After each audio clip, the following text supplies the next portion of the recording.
እሺ ገሃነም ትገባታለህ ክርስቶስ ነብይ ነው ብለሃል ይላል። ፈጣሪ ነው። ናሽ ግባ ናግባ ለከለህ ክርስቶስ ነብይ ነው ማለት ገሃነም ያስገባል እያለ ነው ይሄነች። ሰላም እንዴት ነህ? ከላይ ያለው የማርያም ልጅ አቤት ሰላም ነህ? እንዴት ነህ? አለው ደህና ነሽ? እንኳን ደህና መጣሽ። እሺ አመሰግናለሁ። ግን የምትናገረው ነገር በጣም ነው የሚያናደው። ለምሳሌ የትኛው ለምሳሌ እኛ ክርስቶስ ስለ ክርስቶስ ስትናገር እኛ ሙስሊሞች ነብይ ነው ብለን እናምናለን ብለህ ነው እንጂ ማለት ያለብህ ለኛ ደግሞ ክርስቶስ ፈጣሪያችን ነው። ገባ? ኢየሱስ ክርስቶስ ማለት ፈጣሪ ነው። ይሄንን ነው የምናምነው። ኢየሱስ ነብይ ነው እያልክ እንድትናገር አንፈልግም እኛ። ኢየሱስ ፈጣሪ ነው የሚል መጽሐፍ ቅዱስ ላይ አግኝተሻል? አዎ ኦፍ ኮርስ ያንን ማናቃለን። ስለምናውቅ እኮ ነው የምንከተለው። የምንከተለውን ደግሞ እናውቃለን። ማስረጃ ብሉይ ኪዳን ላይም አለ፣ አዲስ ኪዳን ላይም አለ ሁሉ ነገር። ኢየሱስ ፈጣሪ በደንብ ለማንኛውም በደንብ ጥናት አድርግ፣ በደንብ ወቅ። ይሄ ሁሉ ህዝብ፣ ብዙ ህዝብ፣ ይሄን ያክል ህዝብ ካለ አንድ ነገር ሃይማኖቱን አይከተልም። ሰርች አድርግ። ሰው የምታውቀው ነገር አለ፣ የማታውቀውም ነገር አለ። ማስረጃ አለ። በደንብ ትንትና አድርጌ እነግርሃለሁ። ግን አንተ እናትና አባትህ ስትወለድ ስትወለድ አንተ ሙስሊም ስለሆንክ ሃይማኖትህን ብቻ ወገን አድርገህ ነው እየተናገርክ ያለው። ሃይማኖትህን ብቻ ስለምትወድ ከዛ በኋላ ነው እየተናገርክ ያለው።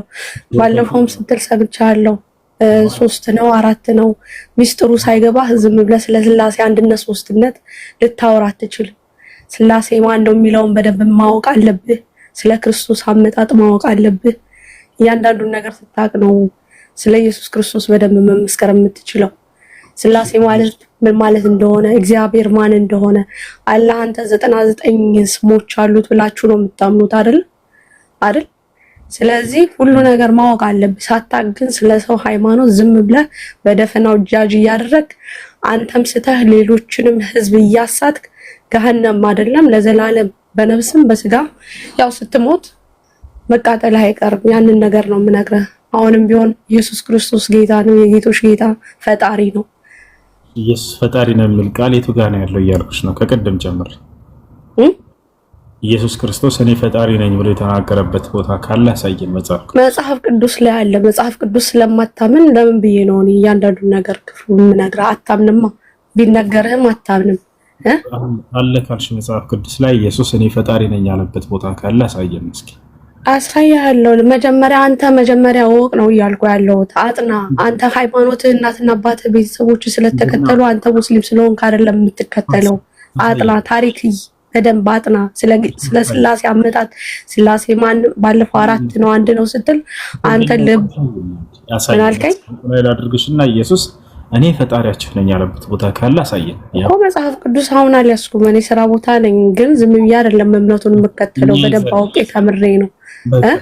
በደንብ እኛ ስለያዝን መጽሐፉን ምዕራፍና ቁጥር ንገሪን እናውጣለሽ እኮ። እሺ አሳየኛ እኮ። ኢየሱስን የፈጣሪ ነኝ ያለበትን ቦታ ንገሪንና ምዕራፍና ቁጥሩን እናሳይሽ። ካልሆነ ያንን መጽሐፍ ቅዱስ ስራ ቦታ ላይ ነኝ ያለሁት፣ ማውጣት አልችልም። አሁን መጽሐፍ ቅዱስ ማውጣት አልችልም። ይሄንን ደግሞ ለአንተ በቂ መልስ ነው ብለህ ማለት አትችልም።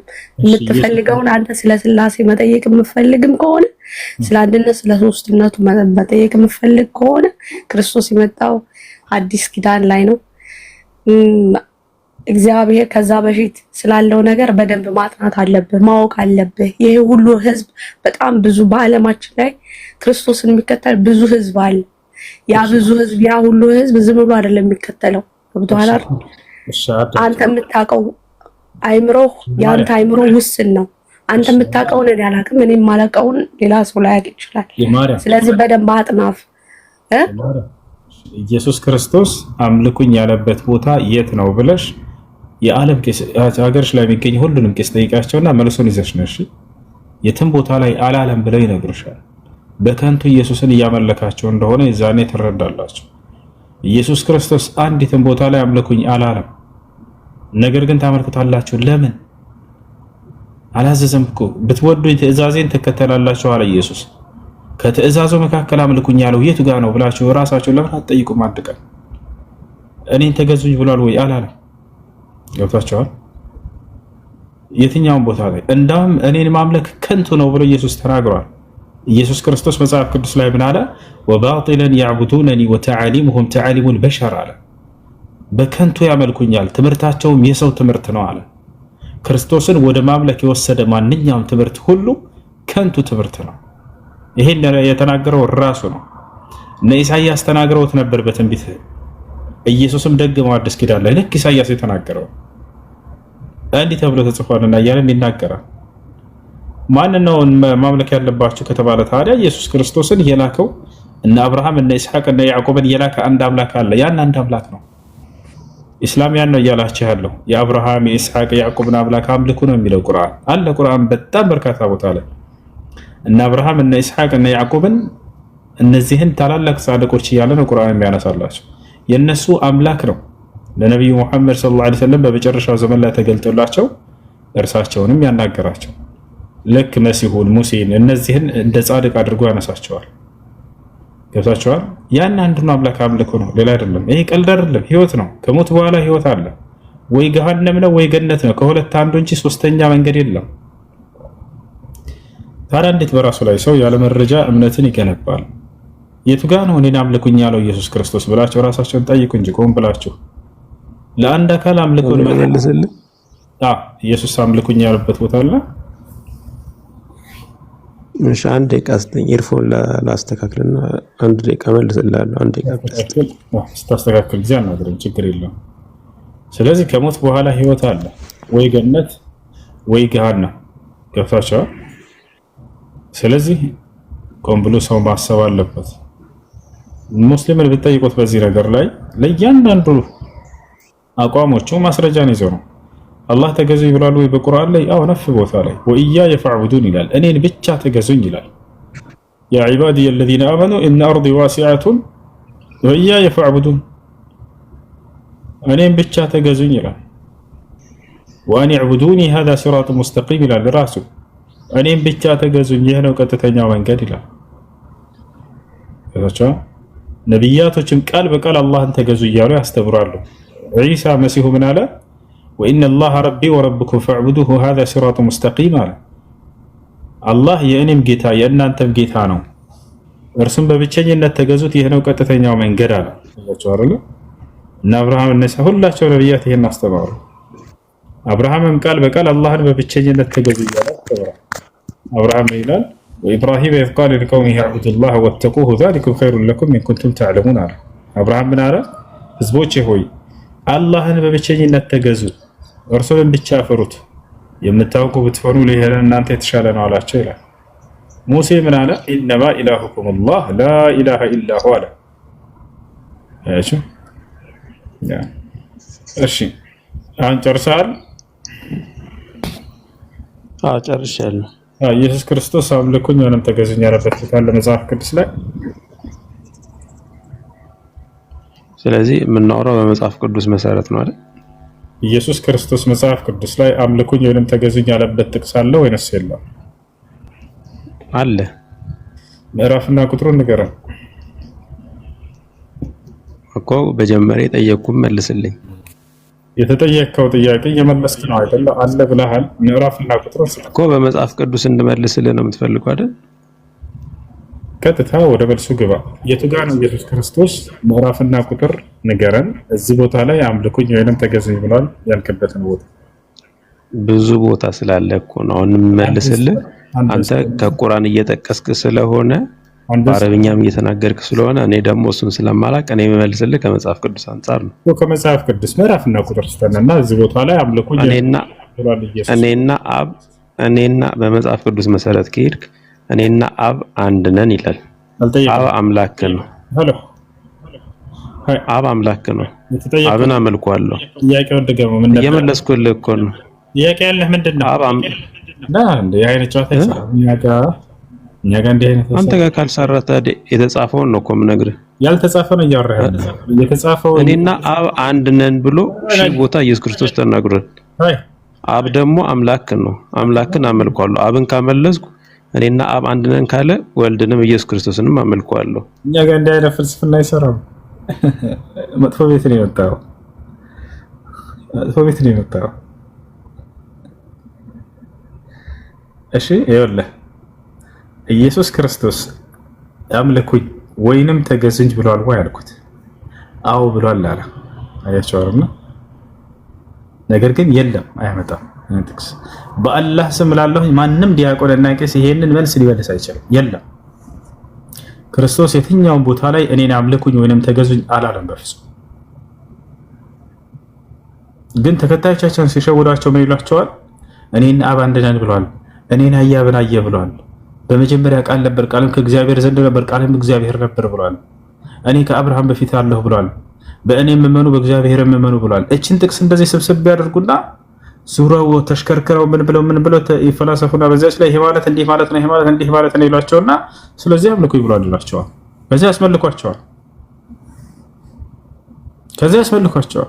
አሜን ብለው ይቀበላል። ከታች ያለው ክርስቶስ ቃል በቃል ይሄ እኮ አምልኮ ጉዳይ ቀላል እኮ ጉዳይ አይደለም። ቃል በቃል አምልኮ ሊል ይገባል፣ ተገዙ ሊል ይገባል።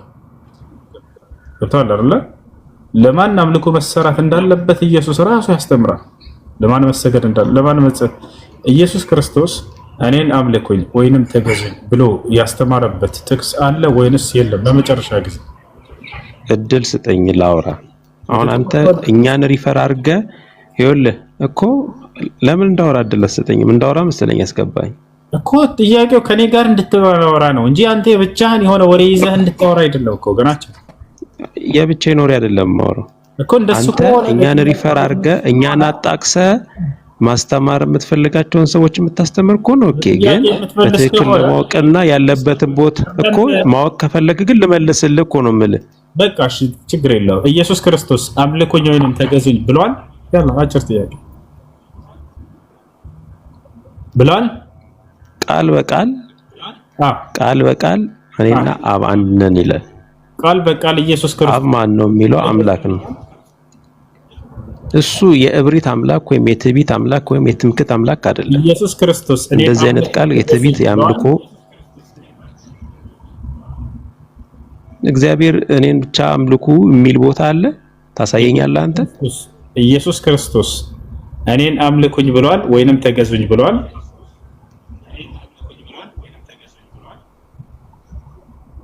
አለ አልኩህ እኮ እየነገርኩህ እኮ ልትሰማኝ ፈቃደኛ አይደለም። አሁን ምዕራፍና ቁጥሩን ስጠውና ያውጣልህ እሱ ጎበዝ ልጅ አብዱል ከሪም አንድ መጽሐፍ ቅዱስ ክፈትልህ። ኢየሱስ ክርስቶስ አምልኩኝ ወይንም ተገዙኝ ብሎ ቃል በቃል የተናገረበትን ቦታ አለ ብሎናል። የቱ ጋር እናወጣ? ያ ከአብ ጋር አንድ መሆኑን የጠቀሰበት ቦታ የለም። ወዴት ማትሄድ? ኢየሱስ ክርስቶስ አምልኩኝ ተገዙኝ ብሏል ብሎናል። ወዴት ሄድኩኝ? ልታሳየን ነው። የቱ ጋር ያውጣልህ? ኢየሱስ ክርስቶስ ማለት እግዚአብሔር ነው እኮ። የቱ ጋር ያውጣልህ እኮ ቢውል ካሁን አንተ እኮ ስትጠቅሰው ነበርኩ መጽሐፍ ቅዱስ ላይ ምዕራፍና መጽሐፍ ቅዱስ አዲስ ኪዳን እሺ፣ የቱ ጋር ያውጣልህ? ኢየሱስ ክርስቶስ ነገር እኮ ነው። ዝም ብለህ እኮ ነው የምታወራው። አትሰማም እኮ ያው ምዕራፍና ቁጥር ዝም ብለህ እኮ ነው የምታወራው። እንደ እኔ ጋር ማጭበርበር አይሰራም። ምዕራፍና ቁጥር ብቻ ተናገር። የቱ ጋር ያውጣልህ? ኧረ በስመ አብ ሞራል ጥሩ። የመጀመሪያ የማቴዎስ ወንጌል ምዕራፍ 1 ነው። ተናገር ያላ እየጠበቀህ ነው። ያው ከፍቷል መጽሐፍ። ነገርኩህ እኮ አትሰማም እንዴ አንተ? የማቴዎስ ወንጌል ምዕራፍ 1 ነው አልኩህ እኮ አትሰማም እንዴ? በተሳሳተ ነው እንደምትሰማው። በቃ ያው ማቴዎስ ወንጌል ምዕራፍ 1 ቁጥር ስንት እንዴ? ትምክህት ነው እኮ በቃ እባክህ ወደ ቁጥር ሄድ። የቱ ጋር ያወጣል? ወረድታች ቁጥር ስንት? እባክህ ምናምን አትበል በእናትህ። ድንጋይ እያመለክ ደግሞ ሌላ ወሬ ታወራለህ እንዴ? አያችሁት አይደል? ለክርስቲያኖች መጨረሻ ነው። ከእኔ ፊት መጽናት አትችሉም። ወረበል ካባይ ነው። ምንድን ነው የክርስቲያን መጨረሻ ማለት? ብትሰማ እኮ ቶሎ በል አወረዳችሁት። አያችሁት አይደል? ወላሂ እንድታወርዱ ነበር የተናገረው። ምክንያቱም የለውም ማቴዎስ ወንጌል ምዕራፍ 1 አለ። ወላሂ ላዝም የትም አይሄድም ነበር። ከሙስሊም ፊት አትጸኑም። ወላሂ ላዝም አትጸኑም። የሚሻላቸው ምንድነው? በስነ ስርዓት ትምህርታችንን ማዳመጥ። ወላሂ ይሻላቸዋል። የሚጎዳቸውን ነገር ደግሞ አናስተምራቸውም። አምልኩኝ አላለም፣ ተገዙኝ አላለም። ግልጽ ቃል ነው። ገብታችኋል አይደለ? አምልኩኝ ተገዙኝ አላለም ኢየሱስ አንዲት ቦታ ላይ።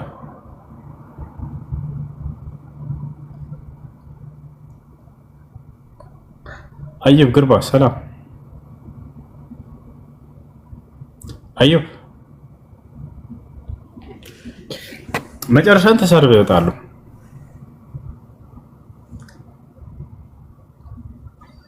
ወይ ሰላም ነው፣ እንዴት ነው? አለን ደህና ነው። አለን። ማን ነው? ክርስቲያን ነህ? እናብቀርኩኝ ያለፈ ጾም ውስጥ ነው ማልከኝ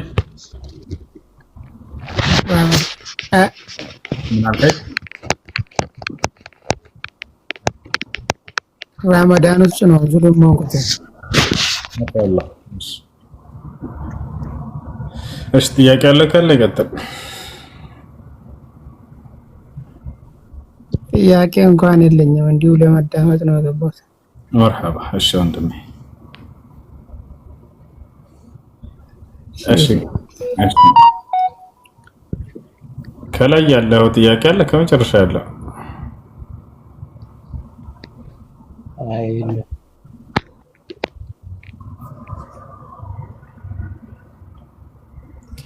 مرحبا مرحبا مرحبا مرحبا. እሺ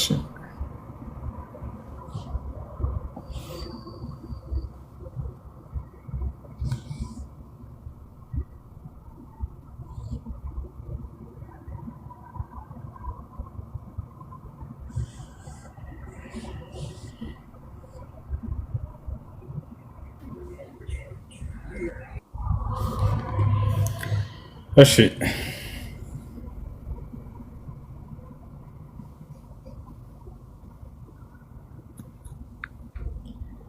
በረከት እሱ ሰላም ነው። ሰላም ነው። እንዴት ነህ? ዶሮ በአላህ ሁሉ ሰላም። ኡስታዝ ሰላም አለይኩም ወራህመቱላሂ ወበረካቱ። ወአለይኩም ሰላም ወራህመቱላሂ ወበረካቱ። አንድ ጥያቄ አለኝ። እሺ አንድ ክርስቲያን ለአንድ ሙስሊም አሰላሙ አለይኩም ወራህመቱላሂ ወበረካቱ ብል ያ ሙስሊም ደግሞ ወአለይኩም ሰላም ወራህመቱላሂ ወበረካቱ ማለት ያን ሰላምታውን መጀወብ ችግር አለው የለውም የሚል ጥያቄ ነው። በዑለሞች መካከል ሁለት ሐሳብ አለ። ግማሽ ዑለሞች ሙሉ በሙሉ በትክክል እስካሉ ድረስ በትክክል መመለስ ትችላላችሁ ያላሉ፣ ሌሎች ደግሞ ወአለይኩም ብላችሁ መልሱ ብለው የተናገሩ አሉ። ትክክለኛ ሁለተኛው ነው። لأن النبي صلى الله عليه وسلم قال إذا سلم عليكم اليهود والنصارى فقولوا وعليكم. ነብያችን ሰለላሁ ዐለይሂ ወሰለም ምን አሉ? አይሁድና ክርስቲያኖች አሰላሙ አለይኩም ካላችሁ ወአለይኩም ብላችሁ መልሱላችሁ ብለዋል። ወአለይኩም ማለት ክፉ መልስ አይደለም፣ በእናንተም ላይ ማለት ነው። ስለዚህ ወአለይኩም ብሉ እንደተባልነው እንላለን ማለት ነው። እሺ እዛ ላይ ለምንድን ነው አሁን ከዚህ በፊት እንደዚህ አይነት ነገር ሰውን ጠይቄ ያ ሰው ምን አለኝ? አንድ ክርስቲያን አሰላሙ አለይኩም ካለ አንተ ደግሞ ናላቱላ አለይከ ብለህ መልስለት ሰላምታውን እንዳትቀበል ያለኝ ኡስታዝ ነበረ። ተሳስቷል። አይባልም እንደዚህ። ለዕነቱላሂ አለይከ አይባልም። የአላህ እርግማን በአንተ ላይ ይስፈንብህ አይባልም። ሰላሙ አለይኩም ካለ ነብዩ ሰለላሁ ዐለይሂ ወሰለም ኢዛ ሰለመ ዐለይኩም አልየሁድ ወነሳራ ፈቁሉ ዐለይኩም ነው ያሉት። አይሁድና ክርስቲያኖች አሰላሙ አለይኩም ካላችሁ ወአለይኩም በሏቸው በእናንተም ላይ ማለት ነው። ባረከላሁ ፊኩም። ሰላም አለይኩም። ተመልሱልኝ። ወአለይኩም ሰላም ወራህመቱላህ። ተሻለ ካይነ አልሐምዱሊላህ የተሻለ ነው። እኔ ጥያቄ ሺዓዎች ጋር ነበር የምሰራው። ከነሱ ጋር እዛ የሚሄዱበት የሆነ እንትን የሚሉበት ቦታ አለ። አብሬ ሄዳለሁኝ። እጄ ተቀምጬ እነሱ ሐዲስ አላቸው፣ ሼኩ ይናገራል፣ ይሰማሉ። እኔም ከነሱ ጋር ቁጭ ብዬ እሰማለሁ። ችግር አለው? አዎ፣ ምክንያቱም ክህደት ነው የሚናገረው። ዱዓ ለገይሪላህ ሱብሃነሁ እንደሆነ እኔ አውቃለሁ፣ ግን ያው እኔ አልሰማም ሆነ ብዬ እነሱን አልከታተልም። ሴትዮዋ ልጆች እንዲይዝ ነው የምትወስደኝ። ቁጭ ላለው ያው አንዳንድ ነገር እሰማለሁ የሚሉትን ነገር። ስራ ቀይሩ፣ ከሺዓዎች ጋር አትስሩ፣ ስራ ቀይሩ። በሃይማኖታቸው ላይ ጫና ለማድረግ ይፈልጋሉ ሺዓዎች። ምናልባት ጫና የምታደርግብኝን አልቀበላትም። እኔ እንደመጣው ራሱ ብዙ ነገር ብላ ነበረ። እኔ እንደዚህ አይነት ነገር አላውቅም ብዬ እምቢ ብያታለሁ። ግን መሄዱ ደግሞ ግድ ነው። ካልሄድኩኝ እንትን አይሉኝ።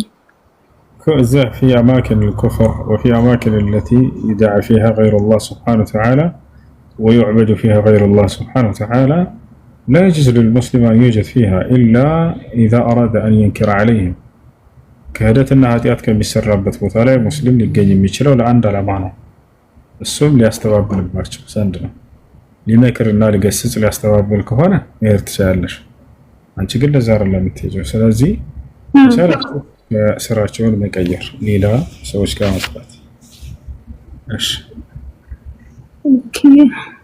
እኔ ግን ጠይቄ ከዚህ በፊት ችግር የለውም ድሮ ነብዩ ረሱል ሰለላሁ ዐለይሂ ወሰለም ጊዜ ይሰሩ ነበር ካፊሮች ጋር ችግር የለውም ግን ምግባቸውን እዛ እንዳትበይ እንዳትጠጪ ብለውኛል ምግባቸውን አልበላም ይሰጣል እዛው እኔ አልቀበልም አልበላም እነዛ ግን በነብዩ ሰለላሁ ዐለይሂ ወሰለም ላይ በእምነታቸው ላይ ጫና ያደርጉም ነበር ደግሞ ሰለዋት ድምጻችሁን ከፍ አድርጋችሁ 3 ጊዜ በሉ ይላሉ በግድ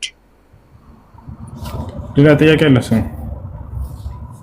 እሱ እኔ አልጨረስኩም እሺ ምናልባት የዛሬ 6 ወር ከመስለሜ በፊት ጠይቄክ ሙስሊም የሆነ ሁሉ ጀነት ይገባል እንዳለና ሙስሊም ሆኖ ጀነት እንዳይገባ የሚከለክል ነገሮች ምናልባት አንድ ሁለት ካለ ብትነግረኝ እሺ መጀመሪያው ሶላት ሰውየው ሙስሊም ነኝ ብሎ ሶላት የማይሰግድ ከሆነ ሰውየው ይከፍራል ከእስልምና ይወጣል ከታቻለ ያ ነው በዑለሞች መካከል ምንም ኺላፍ ቢኖረው እንኳን በሰሃቦች መካከል ዘንድ ምንም ኺላፍ የሌለው ነገር ነበር ከዛ በኋላ መጥቶ ዑለሞች ኺላፍ ይወጥሩበት ዑመር ኢብኑ ኸጣብ ቃል በቃል ሲናገር ምን ይላል لا حظ في الاسلام لمن ترك الصلاه ይላል ሶላትን የተወሰው በእስልምና ላይ ምንም አይነት ድርሻ የለውም እያለ ይናገር ነበር እንደተቀራይ ይህ ነው ሽርክ የታወቀ ነው ሰውየው በአላህ ላይ የሚያጋራ ከሆነ ይሄ ሙስሊም ሊባል አይችልም ማስለ ከመሰረቱ ማለት ነው الذي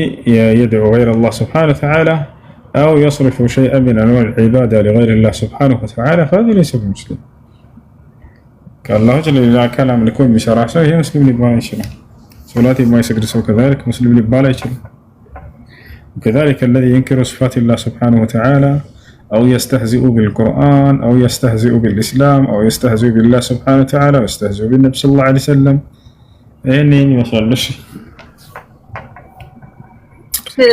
صلاة العصر سنة له عصر سنة له ወይ قبلياና بعديا የሚባል የለውም عصر ነገር ግን ከعصر በፊት መስገድ እንደሚቻል ነብዩ ሰለላሁ ዐለይሂ ወሰለም ተናግረዋል ሐዲስ ላይ ሲናገሩ ምን አሉ رحم الله امرأ صلى 40 قبل العصر አሉ ከعصر በፊት 4 ረካዓ ሱናት ለሶላት ለሰገደ ሰው አላህ ይዘንለት ብለዋል ሁለት አራት መስገድ ትችላላችሁ ከعصر በኋላ ሳለው ከተባለ ላ የለም ነሃ ረሱላህ ሰለላሁ ዐለይሂ ወሰለም الصلاة بعد العصر حتى تغرب الشمس ፀሐይ እስክትጠልቅ ድረስ ነብዩ ሰለላሁ ዐለይሂ ወሰለም ከአስር በኋላ ሶላት መስገድን ከልክለዋል እሺ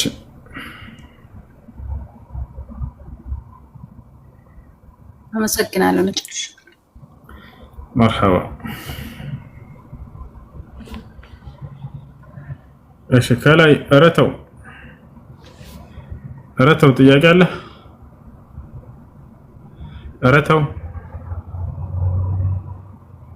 እረተው ጥያቄ ምንድነው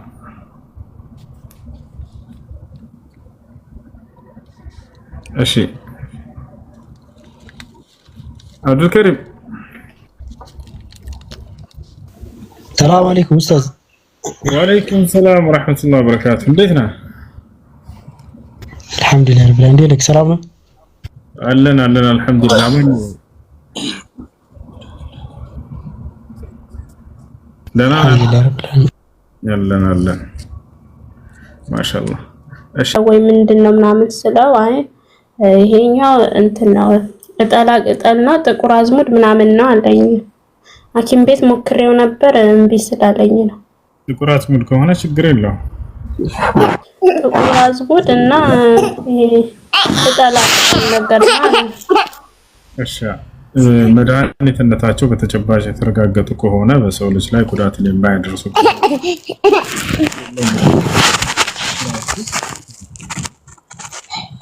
እሺ ሙራድ አልሰማሁም ሰላም አለይኩም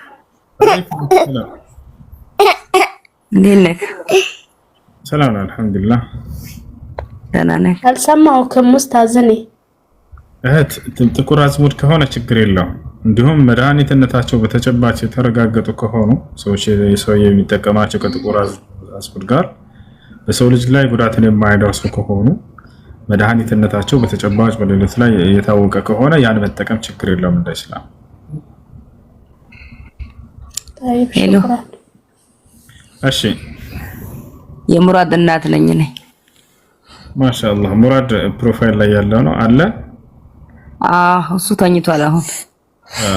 ቁርአን እንዲቀራልን ነበር። ልጅ ያላችሁ ሰዎች ቁርአን ስታስቀሩ በጣም ደስ ይለናል። ልጆች እኔ ኡስታዝ መጠየቅ የፈለኩት ብዙ ጊዜ እኔም ጽሁፍም አልተማርኩም ቁርአንም አልቀራሁም። ስለዚህ ብዙ ጊዜ ብዙ ነገር አመለጠኝ ማለት እችላለሁ። ግን አሁን በኦንላይን ቀራለሁ ብዬ መግባት አቃተኝ። እዚህ ራሱ በግድ ነው የገባት። አሁን ራሱ ድንገት ነው መግባት ራሱ አላየሁም። አንተ ሙራድ ስትል ነው የሰማሁት እና መማር ነው ሰው። ነብያችን ሰለላሁ ዐለይሂ ወሰለም ሐዲስ ላይ ምን አሉ? ኢነመል ዒልሙ ቢተዓሉም አሉ። እውቀት የሚገኘው በመማር ነው አሉ። ስለዚህ ኢንሻአላህ ቁርአኑን ቀርቼ ልማር ፈልጌ ነበር ኦንላይን። እንደዚህ ቁርአን ቦታ ገባለሁ ብዬ እምቢ አለኝ። የሶስት ልጆች እናት ነኝ። ቁርአንም ያልቀረ ልጆችም በደንብ አልቀሩም፣ ትምህርት ላይ ናቸው። ባለቤቴ እኔ ጋር አይደለም ሌላ ቦታ ነው የሚሰራው። ብቻዬን ነው ሶስት ልጆቹን የሚያሳድገው። አብሽር ያለ ያግዝሽ። በኦንላይን የሚያቀሩ እህቶች ካሉ ወይንም በአካል በአቅራቢያሽ መስጂድ ካለ ሴቶች የሚቀሩበት ቦታ ከነሱ ጋር በመቀላቀል እውቀትን መቅሰም መቅራት ግድ ይላል። እሺ አመሰግናለሁ። በቃ ዱአ አድርጉልኝ እንደሚሳካልኝ ብዬ ነው። አንድ ቀን ቁርአን ደስ ብዬ ቁርአን እንደሚቀራልኝ አንተ ጋር ቁርአን መጠጋ መጣለው ብዬ ነው። አላህ ይወፍቃችሁ። እሺ አንተ የምታስተላልፍ ሁሉም ነገር ደስ ይለኛል። በቃ አላህ አፊያ ይስጥክ። በዛም ደግሞ አማርኛም ትንሽ ስለሚከብድ ነው ይቅርታ አድርግልኝ።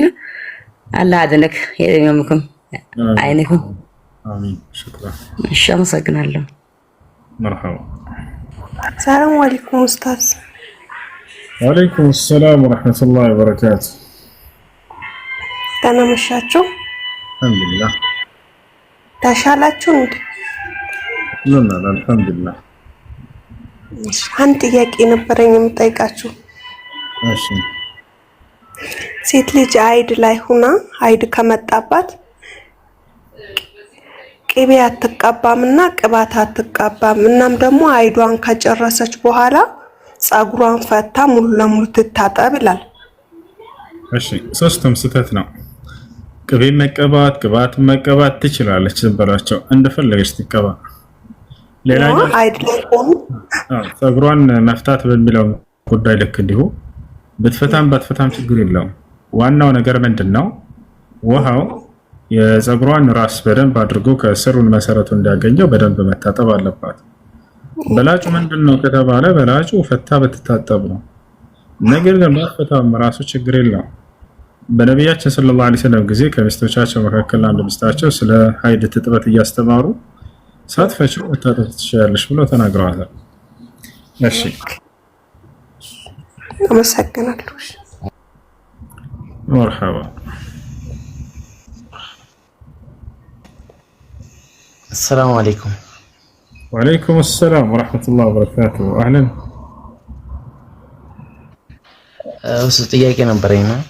እሺ እዚህ ባንክ ቤት የለምና ሰዎች 30 20 ሺህ ያመጡና 500 እንስጥና ላክልኝ ይሉኛል። በሞባይል ማለት ነው። ያ ሐራም ይሆንብኛል አይሆንም? ወለድ ነው። كل قرض جر نفعا فهو ربا። ማንኛውም ትርፍን ያስገኘ የብድር አይነት ሁሉ ወለድ ነው።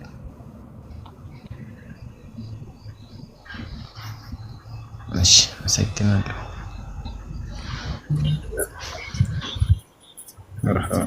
السلام عليكم. وعليكم السلام ورحمة الله وبركاته. ኡስታዝ ሴቶችን ወንዶች ቁርአን ማስቀራት እንዴት ይታያል? ይችላሉ ወይስ እንዴት ነው? እንደመሰረቱ ወንዶችን ሊያስቀሩ ሴቶችን ሊያስቀሩ ነው የሚገባ ፊትና እንዳይፈጠር ሲባል። ነገር ግን ከሴቶች ጠንካራ ቅሪ ከሌሉ ወንድ ከሆነ ያለው ያ ወንድ ለወንዶች ለብቻ ለሴቶች ለብቻ ግሩፕ ከፍተው ያቀራቸዋል። ፊትናን ተጠንቅቀው ያ ነው። እሺ በነቢያችን ሰለላሁ ዐለይሂ ወሰለም ጊዜ ሴቶች ሐዲስን ዘግበዋል። ልክ እንዲሁ ወንዶችም ከእናታችን አይሻ እየመጡ እውቀትን ሰምተዋል፣ ዘግበዋል። ነገር ግን እነዚያ ከፊትና በጣም የራቁ ነበሩ። ያ ነገር እንዳይከሰት ሲባል ዛሬ ወንዶች ከወንዶች ጋር ሴቶች ከሴቶች ጋር ቢቀሩ መልካም ነው። አማራጭ ከሌለ ግን ጠንካራ ቅር ያለው ወንድ ከሆነ እዛኔ ለሴቶች ለብቻቸው ግሩፕ ከፍቶ ከወንዶች ጋር ሳይቀላቀል፣ ለወንዶችም ግሩፕ ከፍቶ ከሴቶች ጋር ሳይቀላቀል ለየብቻቸው ያስቀራቸው። በቻሉት አቅም ከፊትና ይጠንቀቁ፣ ይራቁ። ወላሂ አለም። ያው ለየብቻ ነው የምንቀረው ማለት እኛ አንድ እሱ ነው የሚያቀራን እና ሌሎች ወንዶች የሉም እና በኦንላይን ነው ደግሞ እኮ ተናገርኩኛት።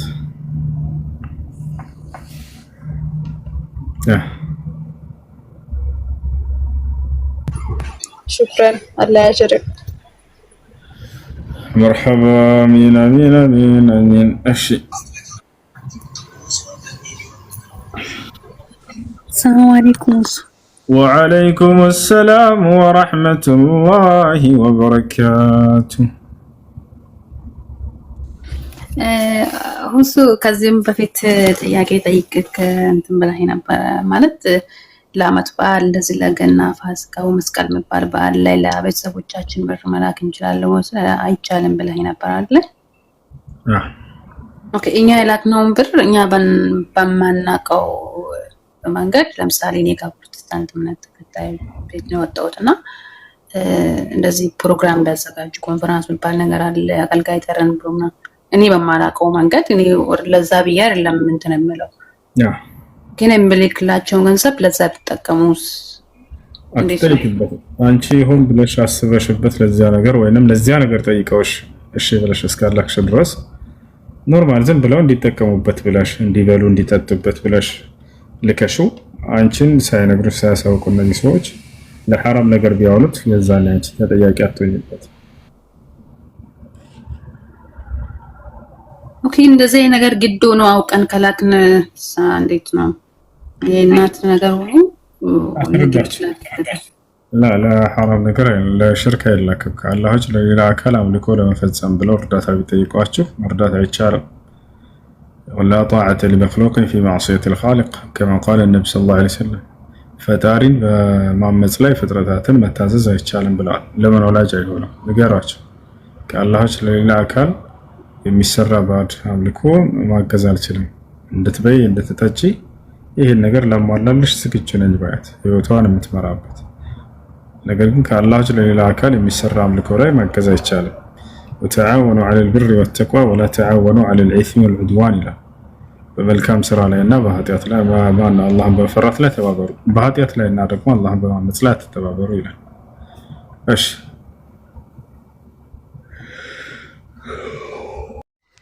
መርሐባ ሹክራን። ያው እየተቆራረጠ ስለሆነ ነው እሱ ኔትወርክ እያስቸገረኝ ስለሆነ ነውና ይሰማሃል የኔ ድምጽ? አዎ ይሰማል። ሁለተኛ ጥያቄ ደግሞ ምን አቅርቦልኛል ከፈቀድክልኝ? ይቻላል። አብሽር።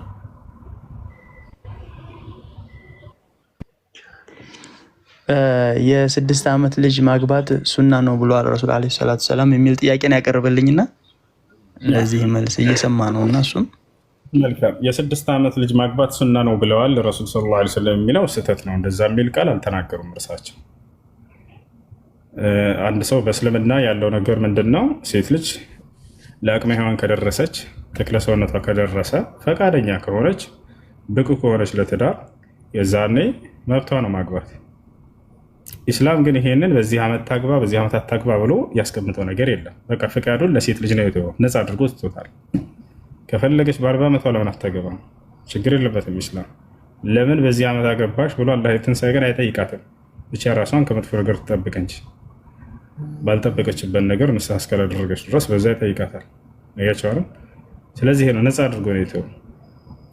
ነገር ግን ስለ አይሻ ለማለት ፈልገው ነው እነዚህ ሰዎች ያቻው ስለ አይሻ ለማለት ፈልገው ነው። አይሻ ምን አይነት ሴት ነች የሚለውን ሐዲስ ላይ ማየት ያስፈልጋል። ምክንያቱም ያ ዘመንና የአሁኑ ዘመን የተለያየ ዘመን ነው። የዛሬ 1447 ዓመት በፊት የነበረ ታሪክና ዛሬ ነበረን ያለን የህይወት ታሪክ ማውራት በጣም ትልቅ ስህተት ነው። ይሄ ነው። ሌላኛው ነገር የሰው ልጅ አፈጣጠር ተክለ ሰውነት ከአደም ጀምሮ እስካሁን ድረስ እየቀነሰ ነው ያለው። የአደም አፈጣጠር ስንት እንደሆነ ኢስላም ይናገራል። አደም ስንት እንደነበረ ቁመቱ ታውቃላችሁ? 30 ሜትር ሰው ነበረ። እንደ ዛሬዋ 2 ሜትር ማትሞላ ሰው አልነበረ።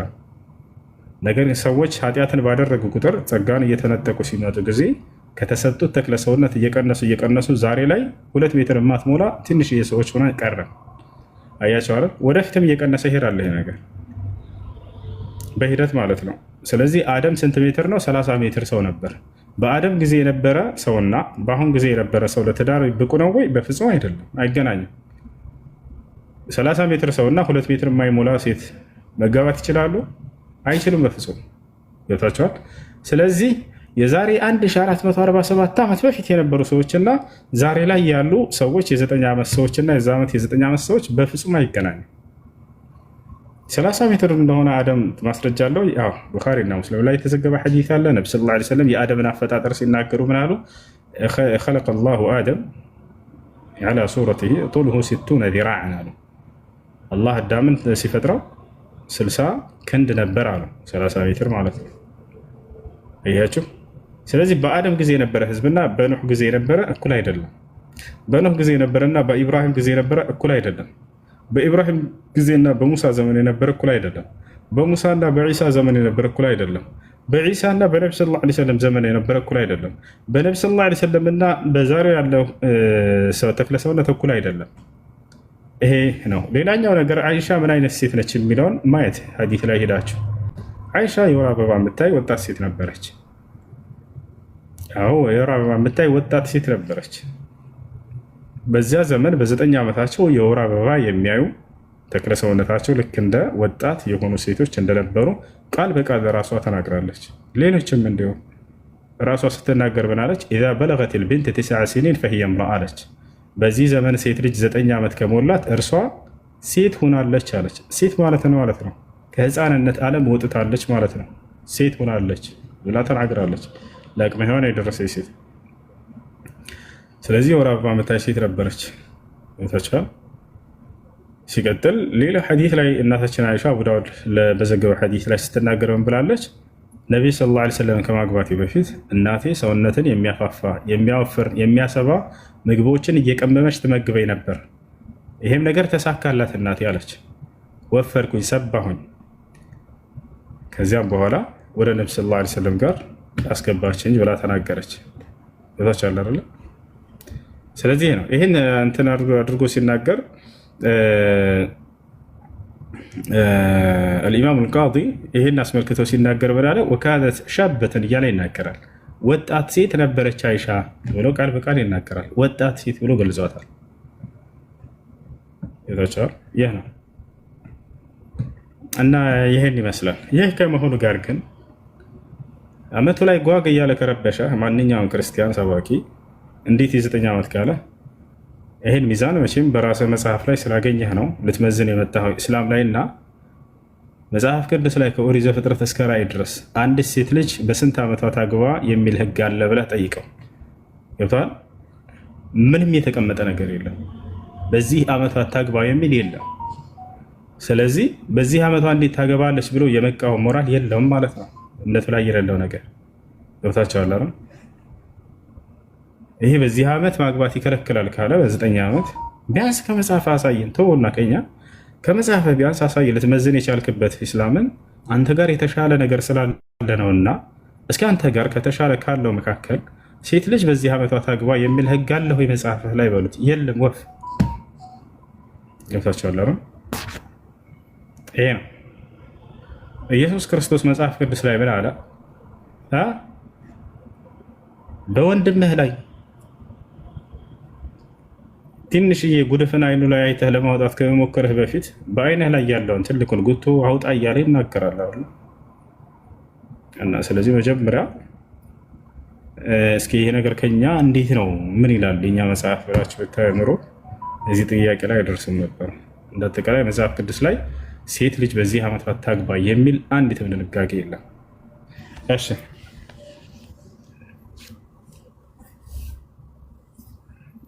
ጥያቄ ያለ ይቀጥል። ሽኩረን አላህ ሰላም አለይኩም። ወአለይኩም ሰላም ወራህመቱላሂ ወበረካቱ። አፍwan አንድ ጥያቄ ነበረኝ ለው። እሺ ፀጉር ማበላለጥ እንዴት ነው ከመረጃ አንፃር? መረጃ አንፃር ነሃ ረሱሉላህ ሰለላሁ ዐለይሂ ወሰለም عن القزع የአላህ መልእክተኛ ነብይ ሰለላሁ ዐለይሂ ወሰለም ከቀዛዕ ከልክለዋል። قال الإمام النووي وغيره من أهل العلم والقزع معناه حلق الشعر بعضه وترك بعضه. قزع بلو معنى ترجمه صقر كفل لا تكو كفل متو الناهي قزع عبارة حكم من دنا كتبارة. قال الإمام النووي أنه مكروه يتتلى نوله هنا يصل ሐዲስ እንትን ሚለውስ ሁሱ ይሄ ረሱላችን ሰለላሁ ዐለይሂ ወሰለም አንድን ልጅ አይተው ወይ ሙሉና አስረዝመው ወይ ሙሉና አሳጥረው የሚል ሐዲስ አለ። ሶሒህ ይሁን ምናምን አላውቀውም። በእርግጥ ምን አድርጎ ሐዲስ ላይ ምን አድርጎ አይተውት ይላል ልጅን እንጃ አላወቅኩትም። እኔ ሐዲሱን ሙሉን አላውቀውም። በእርግጥ ልጁ ግን ደስቲ ላሊን ሲያመጡት ሰምቻለሁ። አሁን የተናገርኩት እኔ ኢማሙ ነወዊን የሚናገር የሆነ ሐዲስ ነው። እሱ ምንድነው ልጁ ሲያዩት ጊዜ ግማሹን መልጥ አድርጎ ግማሹን ትቶታል። ይሄን ነው ነብዩ ሰለላሁ ዐለይሂ ወሰለም ኢንካር ያደረጉበት። ስለዚህ ኢማሙ ነወዊ ይሄንን ነው አምጥተው የተናገሩትና በዚህኛው ሐዲስ ያኛውን ሐዲስ የተረጎሙት። ግን ከዚያ ብሎ ማለት ግማሹን መልጥ አድርጎ ግማሹን መተው ነው ብሎ ተናገሩ። ስለዚህ የፀጉርን ከፊሉን መልጥ አድርጎ ከፊሉን መተው ይሄ ነው ደረጃው። መክሩህ ነው የተጠላ ነው። እሺ ጥያቄ ያለ ይቀጥል።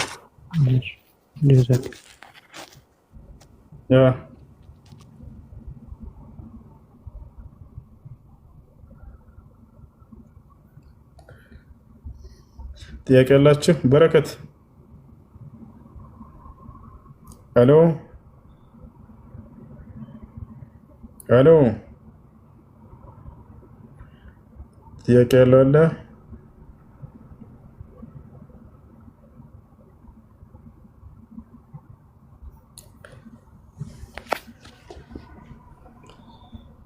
እሺ ብርቱካን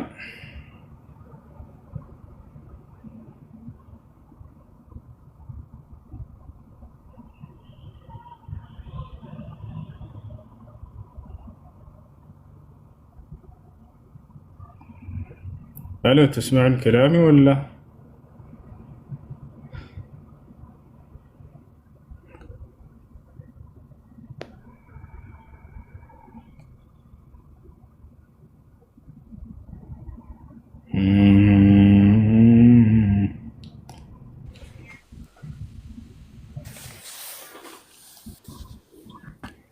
السلام عليكم. وعليكم السلام. እኔ ጥያቄ ባለ ትዳር ነኝና ማሻአላህ ከማድረግ መብሩክ ላጤዎች እየሰማችሁ እሸታችን ጥያቄሽ ምንድነው? ኒካ ከማድረጋችን በፊት በሐራም ግንኙነት አልነበረም። እሺ ከዛ ኒካ አይሆንም እያልኩኝ ግዴታ ያው የሁለታችንም መቋት የለንም ኒካ ተደረገ። ያኔ ምንም ግንኙነት ያኔ ሳንለያይ ማለት ነው አንድ ጋር እያለን። እሺ ከዛ ቀጥታ እሱ ቤት ሄድኩኝ እንደ ጠለፋ ማለት ነው። ከዛ ኒካ ታሰረ። ለቤተሰብ ተደውሎ አባቴ ፈቃደኛ ሆነ። ከዛ በኋላ ብለን መኖር ጀመርን። እኔ ወደዚህ መጣሁኝ። ወደ አሁን ዱባይ ነው ያለሁት። ከዛ በመሀላችን አሁን ከመጣሁ በኋላ ጸብ ተፈጠረና 3 ጊዜ ፈትቼሻለሁ አለኝ በቴክስት ማለት ነው። እና እኔ ስንጀምር ኒካ እናረጋለን የሚል ነበር ሀሳቤ። የመጀመሪያው ኒካ አለ ወይ ነው አሁን ጥያቄ። እሺ የታሰረበት ጊዜ የተሳሳተ ጊዜ ነው። ነገር ግን ያን ኒካ አምናችሁበት እስከኖራችሁበት ድረስ ከዚያ በኋላ ፈትቼሻለሁ ቢል ይታሰባል። አሁን ኒካ አለን ወይስ የለኝም? ፈትቼሻለሁ ያለው ስንት ጊዜ ነው? 3 ጊዜ ፈትቼሻለሁ ነው ያለው? በአንድ ቃል ነው 3 ጊዜ ፈትቼሻለሁ ያለው ወይንስ የፍች ቃላቶችን እያለያየ ፈትቼሻለሁ አሁንም ፈትቼሻለሁ? አይደለም 3 ጊዜ ፈትቼሻለሁ ብሎ ነው የጻፈው። 3 ጊዜ ፈትቼሻለሁ ብሎ ጽፏል። እንደሱ ከሆነ በዑለሞች መካከል ሁለት ሐሳብ አለ። ግማሽ ዑለሞች ሁሉም ይወርዳል ይላሉ፣ ሌሎች ደግሞ አይ አንድ ነው የሚወርደው ያላሉ። ትክክለኛ አንድ ነው የሚወርደው የሚለው ነው። ምክንያቱም በነብዩ ሰለላሁ ዐለይሂ ወሰለም ጊዜ ይህን ጥያቄ ራሳቸው ተጠይቀው ነበር። ማስረጃ ጃአ ረጁሉን ኢለ ነቢይ ሰለላሁ ዐለይሂ ወሰለም ወቃለ ያ ረሱለላህ ኢኒ ጠለቅቱ እምረአቲ ሰላሰን ፈሀል ሊ ረጅዐ ፈቃለ ለሁ ነቢዩ ሰለላሁ ዐለይሂ ወሰለም ነዐም ረጅዐሃ ፈኢነሃ ጠልቀቱን ዋሂዳ። አንድ ሰው ወደ ነቢዩ ሰለላሁ ዐለይሂ ወሰለም ጋር መጣና ጠየቀ፣ አንተ የአላህ መልእክተኛ ሆይ እኔ ሚስቴ 3 ጊዜ ፈትቻታለሁኝ በአንድ ቃል እና የመመለስ እድል አለኝ ስላቸው፣ አዎ የመመለስ እድል አለ፣ የፍች አንድ ፍች ነው እና የሚያስይዘው አሉ። ስለዚህ አንድ ፍች ወርዷል በዚህ ንግግሩ። ሁለት ኒካህ አላቸው። ያ ኒካህ ግን እንደገና በትክክለኛው ጊዜ መታደስ አለበት። አሁን ምናልባት ውጭ ከሆነ ያለሽው ተራርቃችሁ ከሆነ አሁን ማደስ ትችላላችሁ ባላችሁበት ሁኔታ። የመጀመሪያው ኒካህ ትክክል ነው ማለት ነው። በተሳሳተ ጊዜ ነው የታሰረው አልኩኝ። ስለዚህ ያ እንዲስተካከል እየነገርኩት ነው። እሺ ያሁን በትክክለኛ ነገር ታሰሩበት እንደ ሀይድ እስከታደስ። እሺ ስለዚህ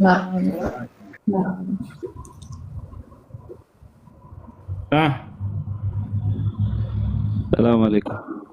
ወአለይኩም ሰላም። እንዴት ነው እሱ? አልሐምዱሊላህ። አንድ ጥያቄ ነበረኝ። እሺ የሆነች ለትዳር ያሰብኳት ልጅ ነበረችና ሙስሊም አይደለችም፣ ግን ሙስሊም የመሆኑ ፍላጎት አላት እና እስከምትሆን ድረስ በስልክ ብቻ ማውራት ትችላለህ ወይ? ዳዕዋ አድርግላት ወደ ኢስላም እንድትመጣ። ኢስላምን አምናበት ከተቀበለች እና በኢስላም ላይ ከኖረች እዛኔ ትጋባላችሁ። ካልሆነ ግን ይሄ ልስለምልኝ ምናምን አይነት ነገር ለትዳር ተብሎ ከሆነ ሰዎች የሚሰልሙት አግባብ አይደለም። ሰዎች ወደ ኢስላም እንዲመጡ ስታደርጓቸው ኢስላም ትክክለኛ የነብያት መንገድ መሆኑን አስተምራቸዋቸው። ካልሆነ ለትዳር ተብሎ የሚሰለም ነገር ከሆነ ወደፊት የመጽናት ዋስትናቸው ነገር ለትዳር ወደ ኢስላም ጥሪ አድርግላት፣ ዳዕዋ አድርግላት።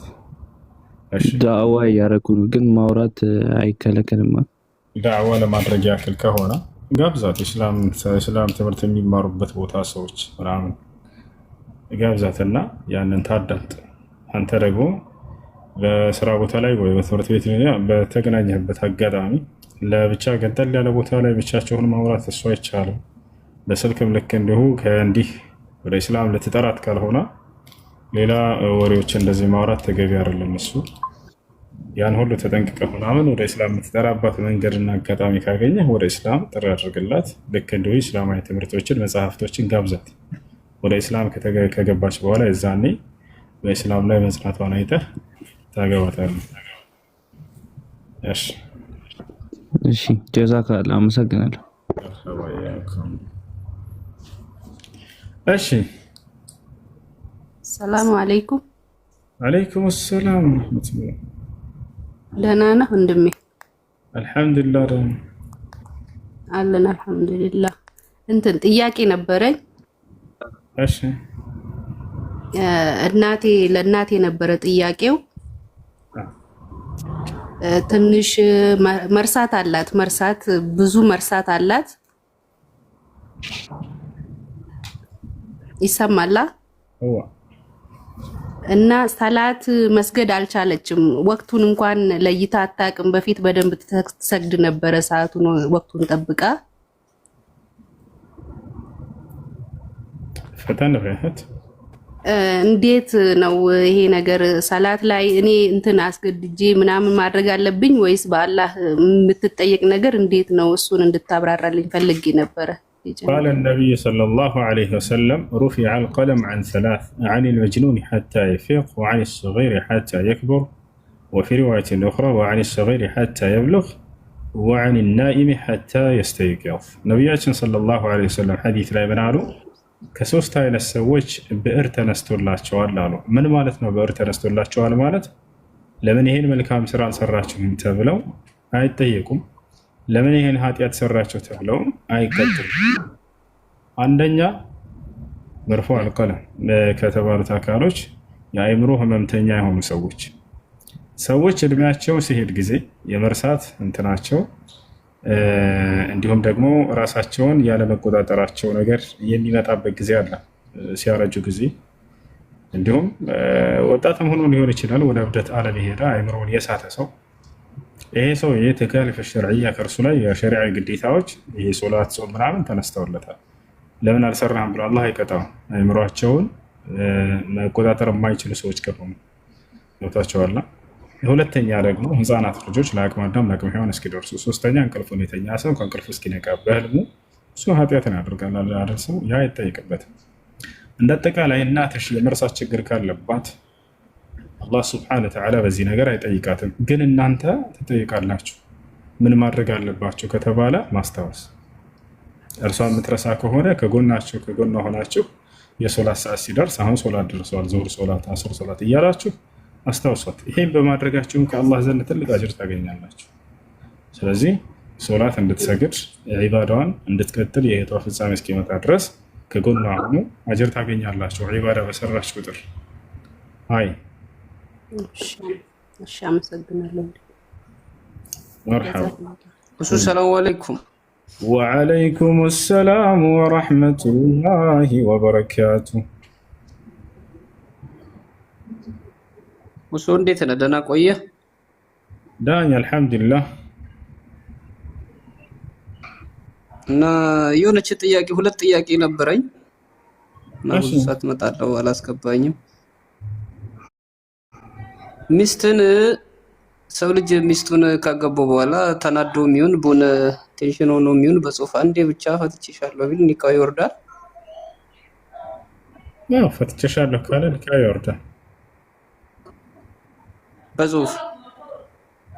እሱ እንደጻፈው እርግጠኛ ትሆን። ግን ሚስት ከባሏ በስልኩ ቴክስት ስለመጣ ብቻ እርግጠኛ እንዳትሆን። ወዲያው ደውላ አንተ ነህ ወይ የጻፍከው ትበለው። ምናልባት አንድ ሰው አንስቶ ቢጽፍበት አይታወቅምና አሁን የኔን የጻፍኩት ብሎ ካረጋገጠ ይሄንን ካረጋገጠች ይወርዳል። ቀጥሎ ደግሞ ሚስት እያለው በስልክ ሚስቱ እያለው በስልክ ሚስት የለኝም ብሎ ከሌላ ሴት ቢያወራ እንዴት ይታያል? ኒካ ይወርዳል? ኒካን ለማውረድ አስቦና ነይቶ ከሆነ ይሄን ቃል የተናገረው ኒካ ይወርዳል። ነገር ግን ኒካን ለማውረድ ካላሰበ ኒካ አይወርድም። በአብዛኛው ጊዜ ይሄን የሚሉ ሰዎች ይችኛዋን ለማሳመን ብለው እየዋሹ እንጂ ኒካን ለማውረድ እያሰቡ አይደለም። ምክንያቱም ይችኛዋ ሚስት እንዳለ ካወቀች እንደማትለው ያውቃልና ለዚያ ሲል ይዋሻል። ስለዚህ ይህ እንደ ውሸት ነው የሚቆጠረው። ኒካን ለማውረድ አስቦና ነይቶ ቢሆን ኖሮ ይሄን ቃል ሚስት የለኝም ብሎ የተናገረው የዛኔ ኒካ ይወርዳል። ኒካህ የሚወርደው ሶሪህ በሆነ ግልጽ በሆነ የፍቺ ቃል ነው፣ ጦላቅ ነው። ፈትቼሻለሁ ካለ ወይም ሚስቴን ፈትቻታለሁ ብሎ ቢያወራ ኒካ ይወርዳል። ነገር ግን ሚስት የለኝም፣ ሚስቴ አልፈልጋትም፣ ሚስቴ ጋር ተለያይተናል፣ ሚስቴ ጋር አብቅቶልናል፣ ሚስቴ ጋር እንዲህ አይነት ቃላቶች ኪናያ ናቸው፣ ቅንያዊ ንግግሮች ናቸው። ንያ እስካልተቆራኛቸው ድረስ በቀጥታ ኒካውን አይወርዱትም። የፍቺን ንያ አድርጎ ከሆነ ሰውየው አስቡ ከሆነ ፍቺን በልቡ ይህን ቃል የተናገረው ይዛን ነው ኒካ የሚወርደው። ካልሆነ ግን ሶሪህ በሆነ ግልጽ በሆነ ቃል ነው ኒካ የሚወርደው ጦላቅ በሚል። አላህ ሱብሓነሁ ወተዓላ ይህን አስመልክቶ የቁርአን ምዕራፍ ሁሉ አውርዷል። ሱረቱ ጦላቅ የፍቺ ምዕራፍ የሚለው ነው። የስለ ፍቺ ቃል ሲናገር ፍቺ በሚል ቃል ነው የሚናገረው። ኢዛ ጠለቅቱም ኒሳ ወኢዛ ጠለቅቱም ኒሳ እያለ ብዙ ጊዜ ይናገራል። ወኢን ጠለቅቱሙሁነ ሚን ቀብሊ አን ተመሱሁነ ጦላቅ በሚለው ፍቺ በሚለው ነው። ስለዚህ ሚስቴን ፈትቻታለሁ ቢል ኖሮ ነው ኒካ የሚወርደው።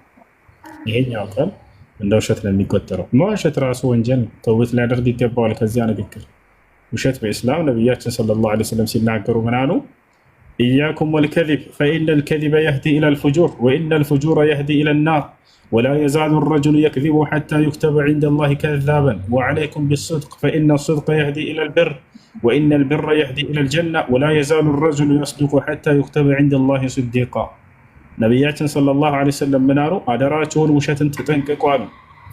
ውሸት ወደ ኃጢአት ያመራል።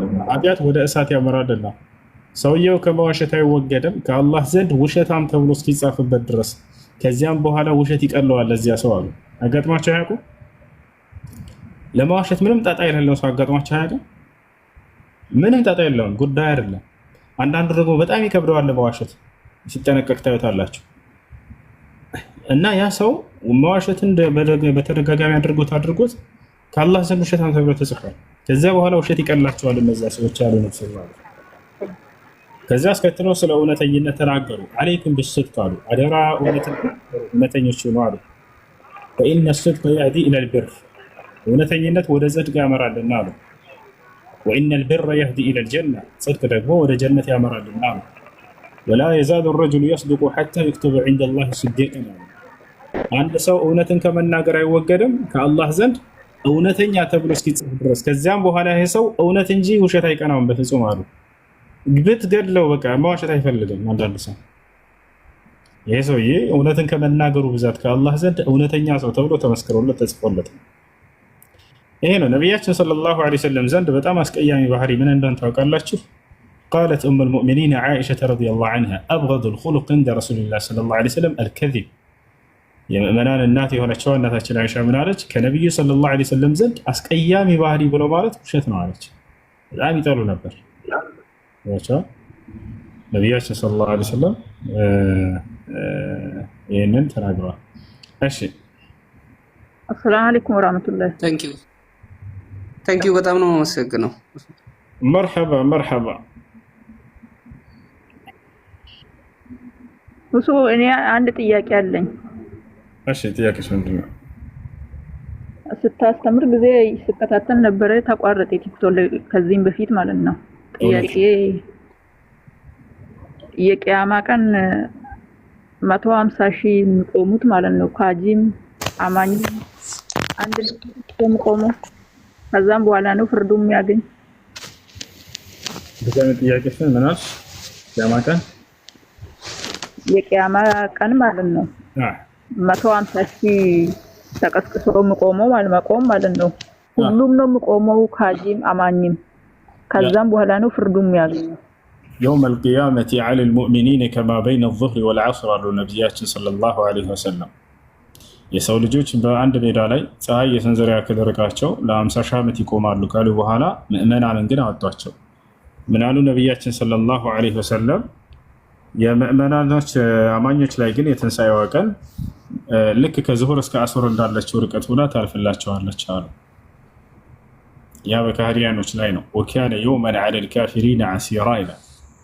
ያ ቀን በካህዲያኖች ላይ በጣም ከባድ ቀን ነው እያለ ይናገራል። አማኞችማ የዛኔ የአላህ እንግዶች ናቸው። በክብሩ በዙፋኑ ስር ያስቀምጣቸዋል አላህ ሱብሓነሁ ወተዓላ። ሰብዐቱን የظልሁም አላሁ ፊ ظልህ የውመ ላ ظለ ኢላ ظሉህ። 7 አይነት ሰዎች የትንሣኤ ቀን ከአላህ ጥላ በስተቀር ሌላ የማንም ጥላ በሌለበት ጊዜ እርሱ ከዐርሹ ጥላ ስር ያስጠልላቸዋል አሉ። ከነዚያ መካከል አንደኛው ማን ነው? ኢማሙን ዓዲል፣ ፍትሃዊ መሪ። አማኝ ሆኖ ፍትሃዊ መሪ ከሆነ ከነዚያ መካከል ይሆናል። ሁለተኛ ሻቡን ነሸአ ፊ ዒባደቲ ረቢ፣ የወጣትነት ዘመኑን አላህን በመገዛት ያሳልፈ ወጣት፣ ወንድ ሆነ ሴት። ሶስተኛ ረጁሉን ቀልቡሁ ሙዐለቁን ቢልመሳጅድ፣ ልቡ ከመስጅድ ጋር የተንጠለጠለ ሰው። ያ ማለት 5 አውቃት ሶላት ጠብቆ በጀማዓ የሚሰግድ፣ ሴቶችንም ይመለከታል። ሴቶች ቤታቸው ነው የሚሰግዱት። 5 አውቃት ሶላት ቤቷ ጠብቃ እስከሰገደ ድረስ ይሄም እንዳሷንም ያጠቃልላል። ሴት ልጅ ጀማዓ ከፈለገች መስገድ ትችላለች ወይ? ትችላለች። ሶላት አልጀማዓ መስጂድ ዳ መስገድ። ነቢያችን ሰለላሁ ዐለይሂ ወሰለም ላ ተምነዑ ኢማ አላህ ሚነል መሳጅድ አሉ። የአላህን ሴት ባሪያዎች ወደ መስጂድ ሄደው መስገድ ከፈለጉ እንዳትከለክሏቸው አሉ። ቅርብ ከሆነ ካለ ሄዳ መስገድ ትችላለች። እና ሌላ ምንድን ነው? አንድ ጥያቄ አለኝ ከዚህ ወጣ ያለ። እሺ፣ አንድ እህት አለችኝ በተደጋጋሚ ወንጀል ሰርታለች ከዚህም በፊት ማለት ነው። ያው ከዚህም በፊት እኔ ያው በሚሰማው መንገድ ተውባ አድርጊ ሲላት እኔ ካሁን በኋላ ተውባዬን አላህ አይቀበልም ብላ ተስፋ ቆርጣ ነው ያለች። ያ ጥፋቱን ደጋግማ ነው ያደረገች። ተውባን ይቀበላል አላህ አሁን ተውባ ካደረገች? አው አላህ ሱብሓነሁ ወተዓላ ወደ እርሱ የሚመለሱ ባሪያዎችን ይቀበላቸዋል። ነቢያችን ሰለላሁ ዐለይሂ ወሰለም ኢነላህ የቅበሉ ተውበተል ዐብድ ማ ለም ዩገርግር አሉ። አላህ የባሪያውን ንስሐ ይቀበለዋል ጣረ ሞት ላይ እስካልደረሰ ድረስ፣ እስካልሞተ ድረስ አላህ ይቀበለዋል። ነቢያችን ሰለላሁ ዐለይሂ ወሰለም መን ታበ ታበ አላሁ ዐለይሂ አሉ። ወደ አላህ ንስሐ ያደረገ አላህ ንስሐውን ይቀበለዋል ብለው ተናግረዋል። አላህ በቁርአን ላይ ወቱቡ ኢለላሂ ጀሚዐን ይላል። ሁላቸውም ወደ እኔ ወደ አምላካቸው ወደ አላህ ንስሐ አድርጉ ይላል። አሊ ብን አቢ ጣሊብ ንስሐ አድርጉ ብሎ አላህ የተናገረው ሊምርልን ስለሻተ ነውና እንደሚምረኝ እርግጠኛ ነኝ እያለ እየተናገረ እስትግፋር ያደርግ ነበር። እያችሁ እና ልሰጥህ ነው ካለ አምላክ አይዋሽም። አምላክ ሊሰጥህ ነው እጁን ይዘረጋል። እና ልምርልህ ነው ካለ ምህረትን ተማጸነው እንደሚምርልህ እርግጠኛ ሆነህ ጌታዬ ከአንተ ሌላ ማን አለኝ ወዴት እሄዳለሁ ብለህ አልቀስ ከፊት። ወላሂ አላህ መሐሪ ነው። እንደ አላህ ሱብሓነሁ ወተዓላ መሐሪ የለም። ኢነላሃ የብሱጡ የደሁ ቢለይል ሊየቱበ ሙሲኡ ነሃር ወየብሱጡ የደሁ ቢነሃር ሊየቱበ ሙሲኡ ለይል። አላህ ሱብሓነሁ ወተዓላ ባሪያዎቹን ቀን ላይ ያመፁት ሰዎች ለሌሊት ንስሐ እንዲገቡ ይጠብቃቸዋል። ሌሊት ሲያመፁት የነበሩ ሰዎች በቀን ላይ ንስሐ እንዲገቡ ወደ እርሱ ይጠብቃቸዋል በተስፋ። ወደ እርሱ ሲመለሱ በጣም ይደሰትባቸዋል። እሱ የሚጠቀመው ነገር ስላለ እንዳይመስላቸው ለእኛ ስለሚያዝንልን ነው። አላህ ሱብሓነሁ ወተዓላ ላ ተንፈዑሁ ጣዓቱ ጣዒዒን ወላ ተዱሩሁ ማዕሲየቱል ዓሲን። የጽድቅ ባለቤቶች ጽድቃቸው አይጠቅመውም አምላክን፣ የኃጢአት ባለቤቶች ኃጢአታቸው አይጎዳም አምላክን። ጽድቅ ብንሰራ የምንጠቀመው ራሳችን ነን፣ አመፃን ብናደርግ የምንጎዳው ራሳችን ነን። አላህ በሐዲስ አልቁድሲ ላይ ሲናገር ምን አለ? ቃለ አላህ ሱብሓነሁ ወተዓላ ፊል ሐዲስ አልቁድሲ የብነ አደም ለው አነ አወለኩም ወአኺረኩም ወኢንሰኩም ወጅነኩም ካኑ ዐላ አትቃ ቀልቢ ረጁሊን ዋሒድን ሚንኩም ለማ ዛደ ዛሊከ ፊ ሙልኪ ሸይአን። እናንተ የአዳም ልጆች ሆይ አምላካችን አላህ ከእናንተ የመጀመሪያችሁም የመጨረሻችሁም ሰዋችሁም ጅናችሁም አጠቃላይ የዓለም ሰው እኔን በሚፈራ በአንድ ሰው ልብ ላይ ብትሆኑ ልክ እንደዚያ ሰው ብትሆኑ ሁሉም ልክ እንደ ነብዩ ሰለላሁ ዐለይሂ ወሰለም ቢሆን ማለት ነው። ያን አይደለ በስልጣኔ ላይ የሚጨምርልኝ ነገር የለም ማለት የብነ አደም አለ። ቀጥሎ እናንተ የአዳም ልጆች ሆይ ለው አነ አወለኩም ወአኺረኩም ወኢንሰኩም ወጅነኩም ካኑ ዐላ አፍጀር ቀልቢ ረጁሊን ዋሒድን ሚንኩም ለማ ነቀሰ ዛሊከ ሚን ሙልኪ ሸይአን። ከመጀመሪያም እስከ መጨረሻ ያላችሁት ሰዋችሁም ጅናችሁም እንዳለ የዓለም ህዝቦች እኔም በሚያምፅ ሰው ልብ ላይ ብትሆኑ ልክ እንደ ፈርዖን ብትሆኑ ብላችሁ አስቡት። የዓለም ትልቁ አማጺ እሱ ነበር። እኔ ይሄ ከስልጣኔ ቢቀንስብኝ ነገር የለም ማለት። ስለዚህ ሰዎች ጽድቅን ቢያደርጉ ለራሳቸው ነው፣ ኃጢአትን ቢያደርጉ የሚጎዱት ራሳቸው ናቸው። አላህ በቁርአን ላይ ኢን አሕሰንቱም አሕሰንቱም ሊአንፉሲኩም ወኢን አስአእቱም ፈለሃ ይላል። ጽድቅን ብትሰሩት ጽድቅ ለራሳችሁ ነው የሚጠቅማችሁ፣ አመፃን ብታደርጉ ኃጢአትን ብታደርጉ ደግሞ ራሳችሁን ነው የሚጎዳችሁ እያለ ይናገራል። ስለዚህ ነው እና ወንጀሌ በዝቷል ብሎ የሰው ልጅ ከአላህ ሊርቅ አይገባም፣ ወደ አላህ ነው ሊሸሽ የሚገባው። አላህ በቁርአን ላይ ሱረቱ ዙመር ላይ ሲናገር ቁል ያ ዒባዲየ አለዚነ አስረፉ ዐላ አንፉሲሂም ላ ተቅነጡ ሚን ረሕመቲላህ ከእኔ ከአላህ እዝነት ተስፋ አትቁረጡ እያለ ይናገራል። ኢነላሃ የግፊሩ ዙኑበ ጀሚዓ እኔ አምላካችሁ አላህ አጠቃላይ ኃጢአቶችን ሁሉ ምራለሁኝና አለ። አላህ መሐሪ የሆነ አምላክ ነው። አላህ ሱብሓነሁ ወተዓላ ወደ እርሱ ንስሐ የሚያደርጉ ባሪያዎችን ይምርላቸዋል። ይሄ ነው አላህ በቁርአን ላይ ሲናገር ምን አለ? ወኢኒ ለገፋሩን ሊመን ታበ አለ። ወደ እኔ ንስሐ ላደረገ ባሪያዬ እኔ እምርለታለሁ አለ። በሱረቱል ማኢዳ ላይ ምን አለ? ፈመን ታበ ሚን ባዕድ ዙልሚሂ ወአስለሐ ፈኢነላሃ የቱቡ ዐለይህ ኢነላሃ ገፉሩን ረሒም አለ። በኃጢአት ነፍሱን ከበደለ በኋላ ከዚያ ንስሐ ያደረገ ራሱን የሚያስተካከለ እኔ ንስሐውን እቀበለዋለሁ፣ እኔ መሐሪና አዛኝ ሆንኩኝ አምላክ ነኝና አለ። ስለዚህ ሰዎች ከኃጢአታቸው ወደ አምላክ ወደ አላህ ንስሐ ካደረጉ እርሱ ይቅር ይልላቸዋል። ኃጢአቴ በዝቷልና ብላችሁ ተስፋ እንዳትቆርጡ። ከኃጢአታችሁ መብዛት ይልቅ ያ ኃጢአትን የሚምረው አምላክ ታላቅ ነው። አስአሉላህ ሱብሓነሁ ወተዓላ አን የግፊረ ሊ ወለኩም። ጀዛከላሁ ኸይረን ወኢያኩም። ጥያቄ አለ? ቀጥታ። አሰላሙ አለይኩም። ወአለይኩም ሰላም። እሱ እንዴት ነው? ደህና ነኝ አልሐምዱሊላህ። እሺ ጥያቄ አለኝ። በተራ ጠይቁ። ሱሱ ጥያቄ አለሽ? ከታች ሱሱ ሱሱ አለሽ የለች መሰለሽ? ጠይቂ የጀመርሽ ጥያቄ ሙስሊም ዘንድ ቁርአንና ነብዩ አለይሂ ሰላቱ ወሰላም የትኛው ነው የበለጠ መወደድ ያለባችሁ ነው የመጀመሪያ ጥያቄ። ማን ነው እንደኛ ለሚያወዳድሩላችሁ? ኢሞ ላይ ቁርአን በምንማርበት ጊዜ ላይ ይሄንን ጥያቄ ተጠይቀን እናንተ ራሳችሁ ንገሩን ስንላችሁ አይ እናንተ መልሱ አሉን። አዳንጂ ያለምንም ጥርጥር ቁርአን ነው። ምክንያቱም لأن القرآن كلام الله وكلامه سبحانه وتعالى صفة من صفاته ቁርአን የአላህ ስብሐነ ወተዓላ ንግግር ነው። ስለዚህ ቁርአን نحبه أكثر من النبي صلى الله عليه وسلم። ነገር ግን እንዲህ አይነት ውድድር ውስጥ እንትን አትበሉ። ነብዩ ሰለላሁ ዐለይሂ ወሰለም እንወዳቸዋለን። ወታቸዋል ከፍጥረት ማንም እርሳቸውን የሚደርስ ማንም የለም። ሐታ ከመላእክ ቢሆን በላይ ናቸው። እርሳቸው ከአደም ልጆች ሁሉ በላይ ናቸው። ማንም እርሳቸውን የሚወዳደር ፍጡር የለም እዚህ ዓለም ላይ ከአዳም እስከ ዓለም ፍጻሜ ድረስ የሚመጣ ትውልድ ሁሉም ቢጨመቅ እርሳቸውን አይደርስም። ማስረጃ قال النبي صلى الله عليه وسلم أنا سيد ولد آدم ولا فخر وأنا أول من تنشق عنه القبر يوم القيامة ولا فخر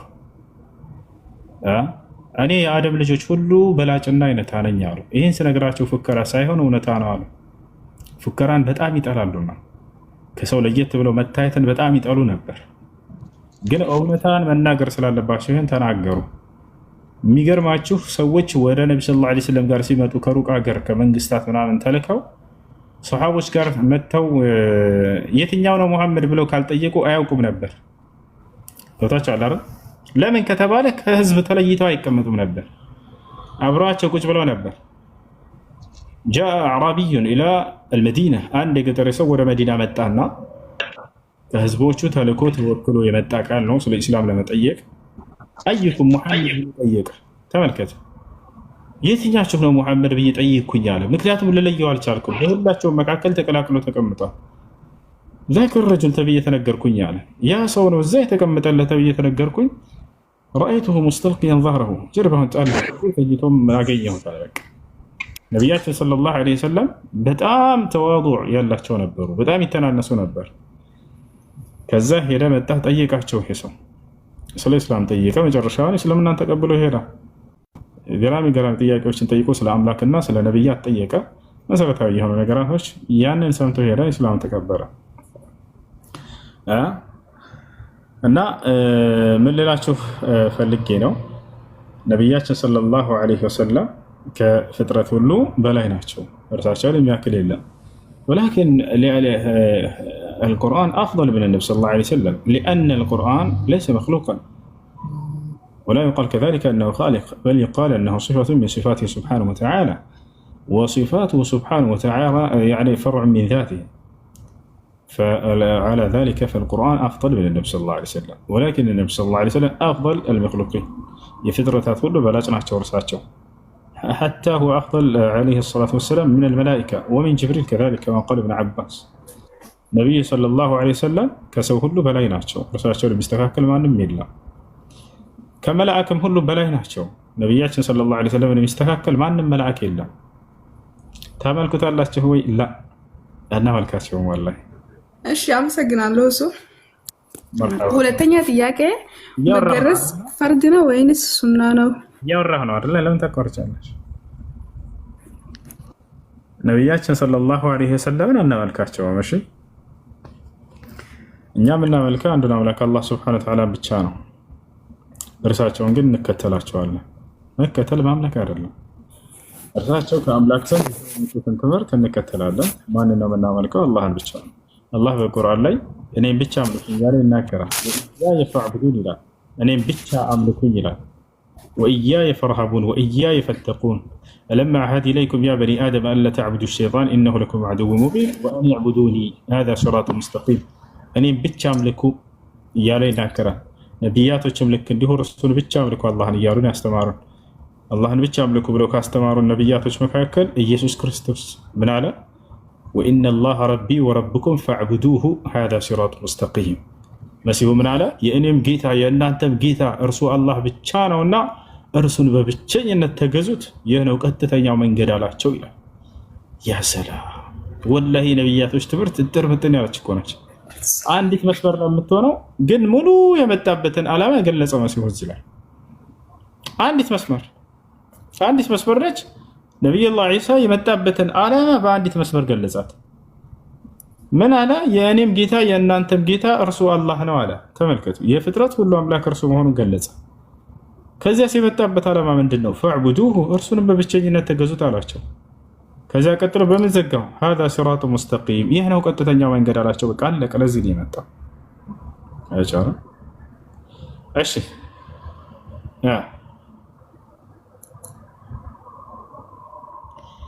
እንድሪስ መሐመድ በትክክለኛ ስምህ ነው። እሺ ዘለቀ በትክክለኛ ስምህ ነው። እሺ ጥያቄ አለ ገጠም። ሰላሙ አለይኩም። ወአለይኩም ሰላም ወራህመቱላሂ ወበረካቱ። አሱ ኡስታዝ እንዴት ነሽ? በኋላ ጠፋህ እኮ። እንዲህ መቼ ፈለግሽኝ አንቺ? እየጠፋህ አንተ ቪዲዮ ላይ የገባህ አይደለም። እኔ ደግሞ እያየሁህ አይደለም። አባቴ ስልኩን ይዞት ወደ ስራ እየሄደ ስለሆነ እኮ ነው። የት ነው ያለሽው? እስኪ አንድ በቪዲዮ ውጭና ቁርአን ትቀሪልናለሽ። እሺ እሺ። አይ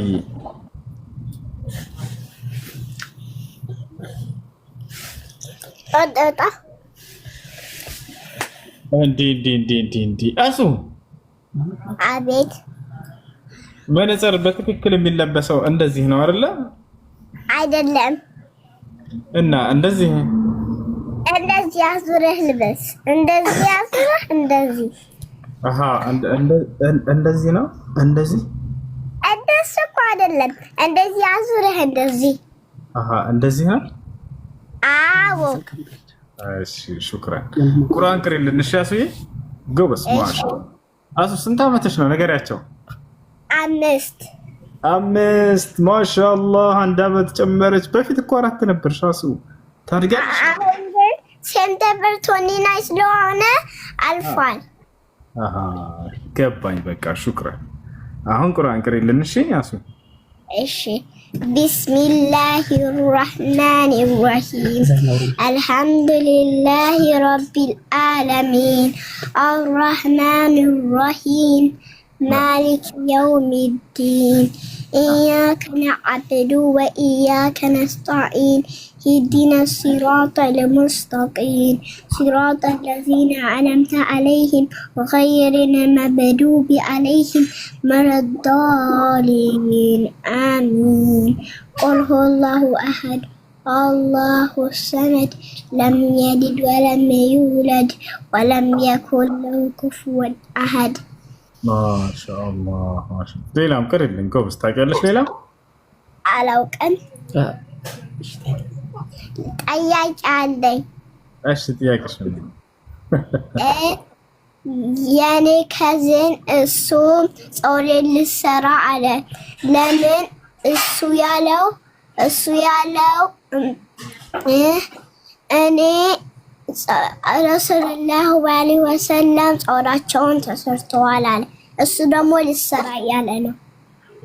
ማነው? ትናንትና ቁርአን የቀራልህ አብዱል መጂድ ጾሬ ልሰራ እያለ። ኦኬ የነቢያችን ሰለላሁ ዐለይሂ ወሰለም ፀጉር እርሱን አስመልክቶ የመጣ ሐዲስ አለ። እሱም ምንድነው መሰለሽ? አሱ ካነ ሸዕሩሁ ሰለላሁ ዐለይሂ ወሰለም ኢላ ሸሕመቲ እዙነይሂ። ምንድነው ያደረግልሽ ራስሽ ላይ? አበባን አበባ። እሺ ካነ ሸዕሩሁ ሰለላሁ ዐለይሂ ወሰለም ኢላ ሸሕመቲ እዙነይሂ። የአላህ መልእክተኛ ነቢ ሰለላሁ ዐለይሂ ወሰለም ፀጉራቸው እስከ ጆሮአቸው ጫፍ ድረስ ነበር ይላል። እስከዚያ ድረስ ወረድ ያለ ነበር። ወአሕያናን የሲሉ ኢላ መንኪበይሂ፣ በአንድ ሐዲስ ላይ አንዳንዴ ደግሞ እስከ ትከሻቸው ድረስ ይደርሳል ተብሏል። ነገር ግን ይህ እንደ ሴቶች እስኪመሳሰል ድረስ መሰራትን እርሳቸው ከልክለዋል። ነቢ ሰለላሁ ዐለይሂ ወሰለም ነሃ ረሱሉላህ ሰለላሁ ዐለይሂ ወሰለም አን ተተሸበሀ አልመርአ ብርጃል ወአን የተሸበሀ አልሪጃል ቢልመርአ፣ ሴቶች በወንዶች ወንዶች በሴቶች እንዳይመሳሰሉ ከልክለዋል። ልክ ከሴቶች ጋር የሚመሳሰልን አሰራር ሰው እንዲሰራ አይፈቀድለትም። ነገር ግን ያ ነገር በአንድ እንደዚህ እስር አድርጎ ቢይዘው ወርዶ እንደዚህ እንትን እንዳይል በዚያ መልኩ አሰር ቢያደርገው ችግር አይኖረውም። ከሴቶች ጋር የሚመሳሰል አሰራርን ግን መሰራት ወንዶች ከሴቶች ጋር ሴቶች ከወንዶች ጋር እንዳይመሳሰሉ ብለው ከከለከሉት ክልከላ ውስጥ እንዲገባ ያደርገዋል። እሺ እሺ ነግረዋለሁ። እሺ አሱ እኔ ደግሞ እንጠይቅሽ ትመልሻለሽ? ሌላ ጥያቄ አለኝ። እንዴ ለኔ ምድርስ ለማንም ሰው እንዳትናገር። እሺ አንደኛ እናቴ ሕፃን ልጅ አመጣች። ማሻአላህ መብሩክ መብሩክ። ወንድ ነው ሴት? ሴት። ማሻአላህ እህት አገኘሽ ማለት ነው አይደለ? መኝታ ቤት እኮ ነው ያለችው። እኛ ያለንበት መኝታ ቤት ተኝታለች። ላሳይህ? እሺ እሺ። ሕፃን ልጅ ማየት እወዳለሁ። ታሳየን ነው? የእሷ ስም ሩሜሳ ነው። ምንድን ማለት ነው?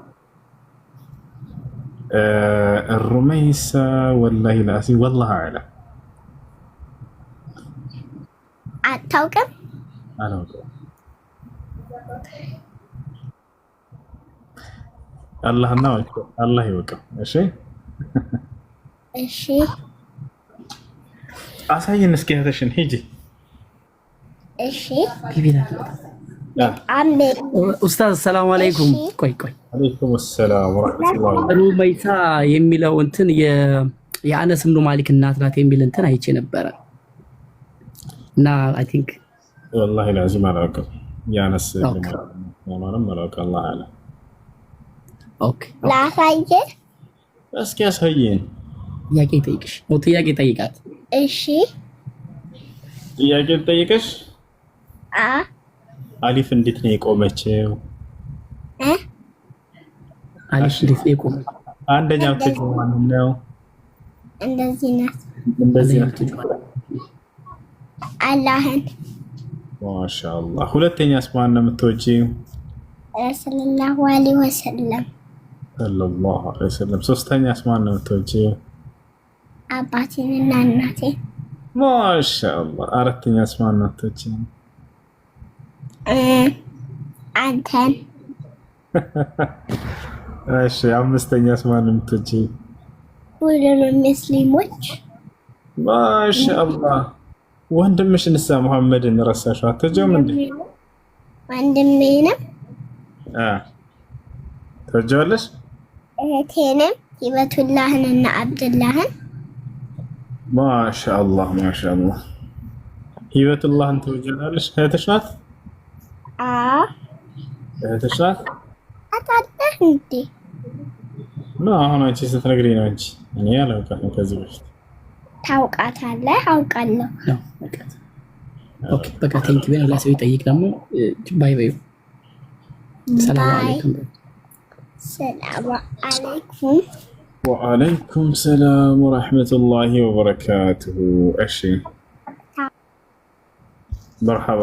እሺ ጀነራል ስሱ ጥያቄ አላችሁ? ሰላም አለይኩም ኡስታዝ። አለይኩም ሰላም ወራህመቱላሂ ወበረካቱሁ። አንድ ጥያቄ አለኝ። እኔ ሰለምቴ ነኝ። እሺ የሰለምኩት ቀን መስጊድ ውስጥ ሳይሆን መስጊድ በር ላይ ብቻዬን ነበረ ያሰለሙኝ እና ብዙ ሙስሊም ልጆች ትክክል አይደለም እስልምና በትክክለኛ መንገድ አይደለም እየተቀበልሽው አሉኝ። ለምን?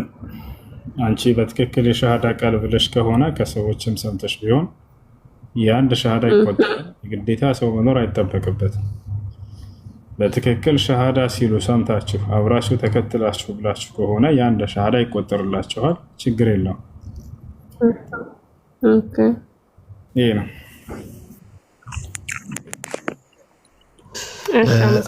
ኡስታዝ ሰላም አለይኩም ወራህመቱላሂ ወበረካቱ። አለይኩም ሰላም ወራህመቱላሂ ወበረካቱ።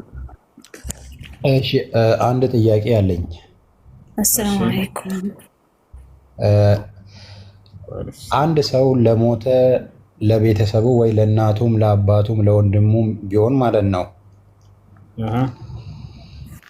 ያ ሰው ካለው ነገር ለዛ ለሞተው ቤተሰብ ለእናቱም ለወንድሙም የሆነ ሰው የሆነና ሰደቃ በያገኘበት በየአመቱ አንዴም ሁለቴም ቢሆን ሰደቃ ቢያወጣላቸው ያ ሰደቃ እንዴት ነው የሚታየው? ሐራም ነው ሐላል ነው ነው የሚባለው? ይቻላል፣ ይፈቀዳል። ለሞቱ ሰዎች ነይታቸው ሰደቃ ማድረግ ትችላላችሁ። ማስረጃ ጃአ ረጁሉን ኢለ ነቢይ ሰለላሁ ዐለይሂ ወሰለም ወቃለ ያ ረሱለላህ ኢነ ኡሚ ቀድ ማተት ፈለው አተሰደቁ ዐንሃ ሀል የንፈዑሃ ፈቃለ ነቢ ሰለላሁ ዐለይሂ ወሰለም ነዓም ወዐለይከ ቢልማእ። አንድ ሰው ወደ ነቢ ሰለላሁ ዐለይሂ ወሰለም ጋር መጥቶ ጠየቃቸው፣ አንተ የአላህ መልእክተኛ ሆይ እናቴ ሞታብኛለች፣ ለእርሷ ብዬ ሰደቃ ባደርግላት ይጠቅማታል ብሎ ጠየቀ። ነቢ ሰለላሁ ዐለይሂ ወሰለም አዎ ይጠቅማታል፣ ሰደቃ አድርግላት ብለዋል። ስለዚህ ለሞቱ ሰዎች ለቤተሰብ ወይም ለምታውቁት ለማንኛውም ሰው ሊሆን ይችላል ሰደቃ ማድረግ ትችላላችሁ፣ ተቀባይነት አለ። እሺ ባረከላሁ ፊኩም።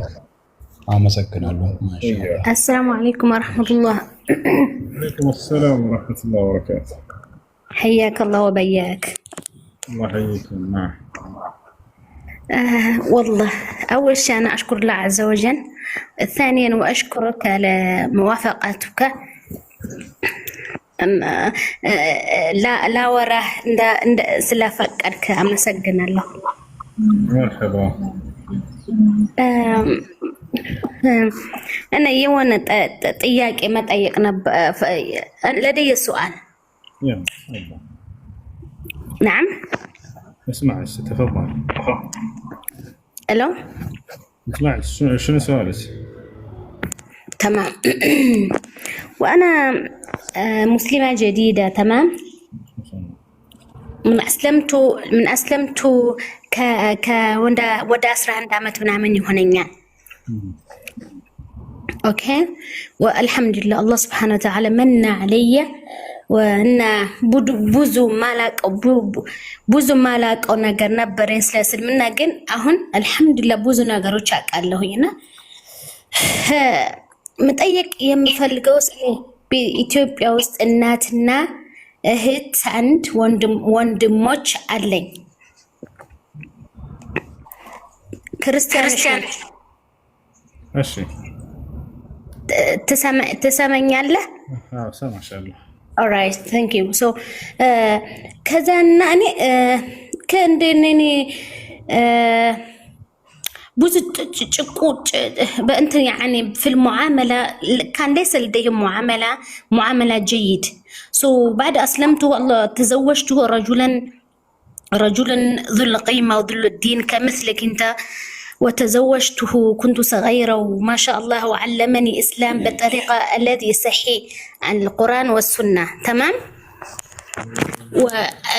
وأصبحوا أهلي يحاربون زوجي، يسبون الدين ويسبون الرسول صلى الله عليه وسلم. زوجي كان يتحمل من أجل المعاملة الناس ودى سلمنا اندماتوا سلمنا اندي قبلونا بمعاملة بطرو سبعوينات مالتنا. ከዛ እንደዚህ ያልኩ የኖርኩኝ ከሁለት ዓመት ባገባሁ በአራት ዓመቴ እንደዛ ምናምን ባሌ ሞተ። ባሌ ሲሞት እኔ ሁለት ልጆች ምናምን ጥሎልኝ ነው የሞተው። ከዛ አሁን እኔ እንዲህ ብዬ ለመጠየቅኩስ የፈለኩትና በዚህ እንደነሱ ያረጉኝ ነገርስ በቃ እናቴ ናት፣ ወዳታለሁ፣ የመጀመሪያ ልጅ ነኝ።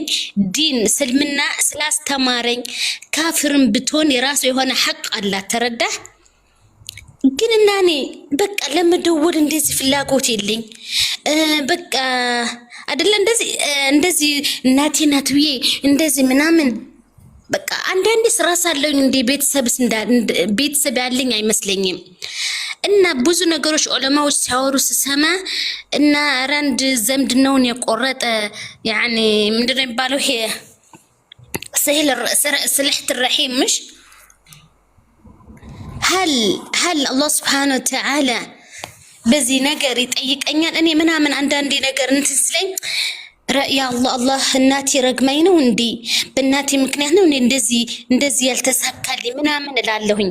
እና እንደዚህ ማረጌን አላህ ይጠይቀኛል? ዘንባለው ذنوب ያረግበኛል አሐወልኩኝ እህቴ ጋር ያነጋገርኩኝ ስላለኝ አንቺስ ሙስሊም አግብተሽ አንቺ እንደዚህ ከኢትዮጵያ እንደዚህ ያረጋሉ ሙስሊሞች ማምን እና ረሱል ሰለላሁ ዐለይሂ ወሰለም በጣም መጥፎ ነገር ትናገራለሽ በጣም ያኔ ትስባለሽ ዲንን ስብ ነው የምታረቀው በጣም የምትሳደበው ይሄ ምክንያት እንድጠላት አረገኝ እህትናዋን እያወኩኝ ግን እንድጠላት አረኩኝ እሷም እናቴን እንደዚህ ያረገች እያለ ስለምትነግራተኝ ስለ እስልምና እንድጠላ ስለምታርግና ይሄ ነገር ከነሱ ጋር እንድግባባ ከእህቴ ጋር እናት ማባትም አንድናን እናቴንም እህቴንም ይሄ ምክንያት እንድጠላቸው አረገኝ هل هذا ذنوب አገኝበታለሁ እሺ ከሰለማችሁ በኋላ እጃበች باللغة العربية ولا بالأمهرية أي شيء ما تريد أنت أنت تفهمين الأمهرية صح؟ لأن بأمهرية عشان إن ليش سوتش إندي ماربات والله ከሰለማችሁ በኋላ ቤተሰቦቻችሁ በዲናችሁ አዛብ ያደርጓችሁ ሊኖሩ ይችላሉ ሌሎች ደግሞ አምነው የሚቀበሉ መልካም የክርስቲያን ቤተሰቦች ሊኖሩ ይችላሉ ሰለመች صحيح ነገር ግን አንዳንዶች በመስለማቸው ምክንያት አላህን መልእክተኛውን ኢስላምን ከፊታቸው ሊያንቋሹ ሊሳደቡ ይችላሉ በጣም የእናንተ አቋም ሊሆን የሚገባው ምንድነው الإعراض عنهم ከነርሱ ዘወር ማለት አላህ ላይ ብለናል خذ العفو وأمر بالعرف وأعرض عن الجاهلين إلى كما يبانوች ዘወር ብለህ ሂድ ሙሐመድ ይላቸው ነበር وإذا سمعوا اللغو أعرضوا عنه وقالوا لنا أعمالنا ولكم أعمالكم سلام عليكم لا نبتغي الجاهلين على يعني ባሪያዎች ከንቱ ንግግርን ከሰዎች አንደበት በሰሙ ጊዜ أعرضوا عنه ከእርሱ ዘወር ብለው ይሄዳሉ አለ وقالوا لنا أعمالنا ولكم أعمالكم እኔ የራሴ ሃይማኖት የራሴ ስራ አለኝ አንተም የራስህ እምነትና የራስህ ስራ አለህ ብለው አልፈውት ይሄን ሰው ጥለውት ይሄዳሉ አለ እና የአላህ ባሪያዎች እነዚህ ናቸው وعباد الرحمن الذين يمشون على الأرض هونا وإذا خاطبهم جاهل قالوا سلام ይሄ ነው እና እነዚህ ሰዎች ማህይማን የሆኑ አካሄዶችን ከሄዱባችሁ ያ ማለት እምነታቸውን የሚያንቋሽና የሚሳደቡ ከሆነ እናንተም ወርዳችሁ እነሱ ጋር መሰዳደብ ተገቢ አይደለም አልፋችሁ ይሄን ነገር መሄድ ነው ገብታችኋል አላህና መልእክተኛ የሚሰድቡ ከሆነ መተው ነው ያን ነገር እስኪተው ድረስ ከነርሱ ተዞራሉ እንጂ ሼክ ጨርሳ እንዴ ኦኬ ያም ሆኖ ግን አልፎ አልፎ የቤተሰብ ሐቅ አለና ዝምድናን አትቁረጧቸው ሰላምታ በሏቸው እንዴት አደርሽ እናቴ እንዴት ነሽ ደህና ነሽ ወይ የዛኔ ሰላም በሏቸው አልፋቸው አንዳንዴ ገብታችኋል ያን ባህሪያቸውን የሚተው ከሆነ ዝምድናቸውን ይበልጥ ትቀጥላላችሁ ነገር ግን መስደባቸውን የሚቀጥሉ ከሆነ ከዚህ ነገር እስኪቆጠቡ ድረስ አንዳንድ አልፋችሁ ምጥር ያለ ሰላምታ ለውውጥን ብታደርጉ ችግር አይኖረውም እኔ ያሰር ሶ እናቴ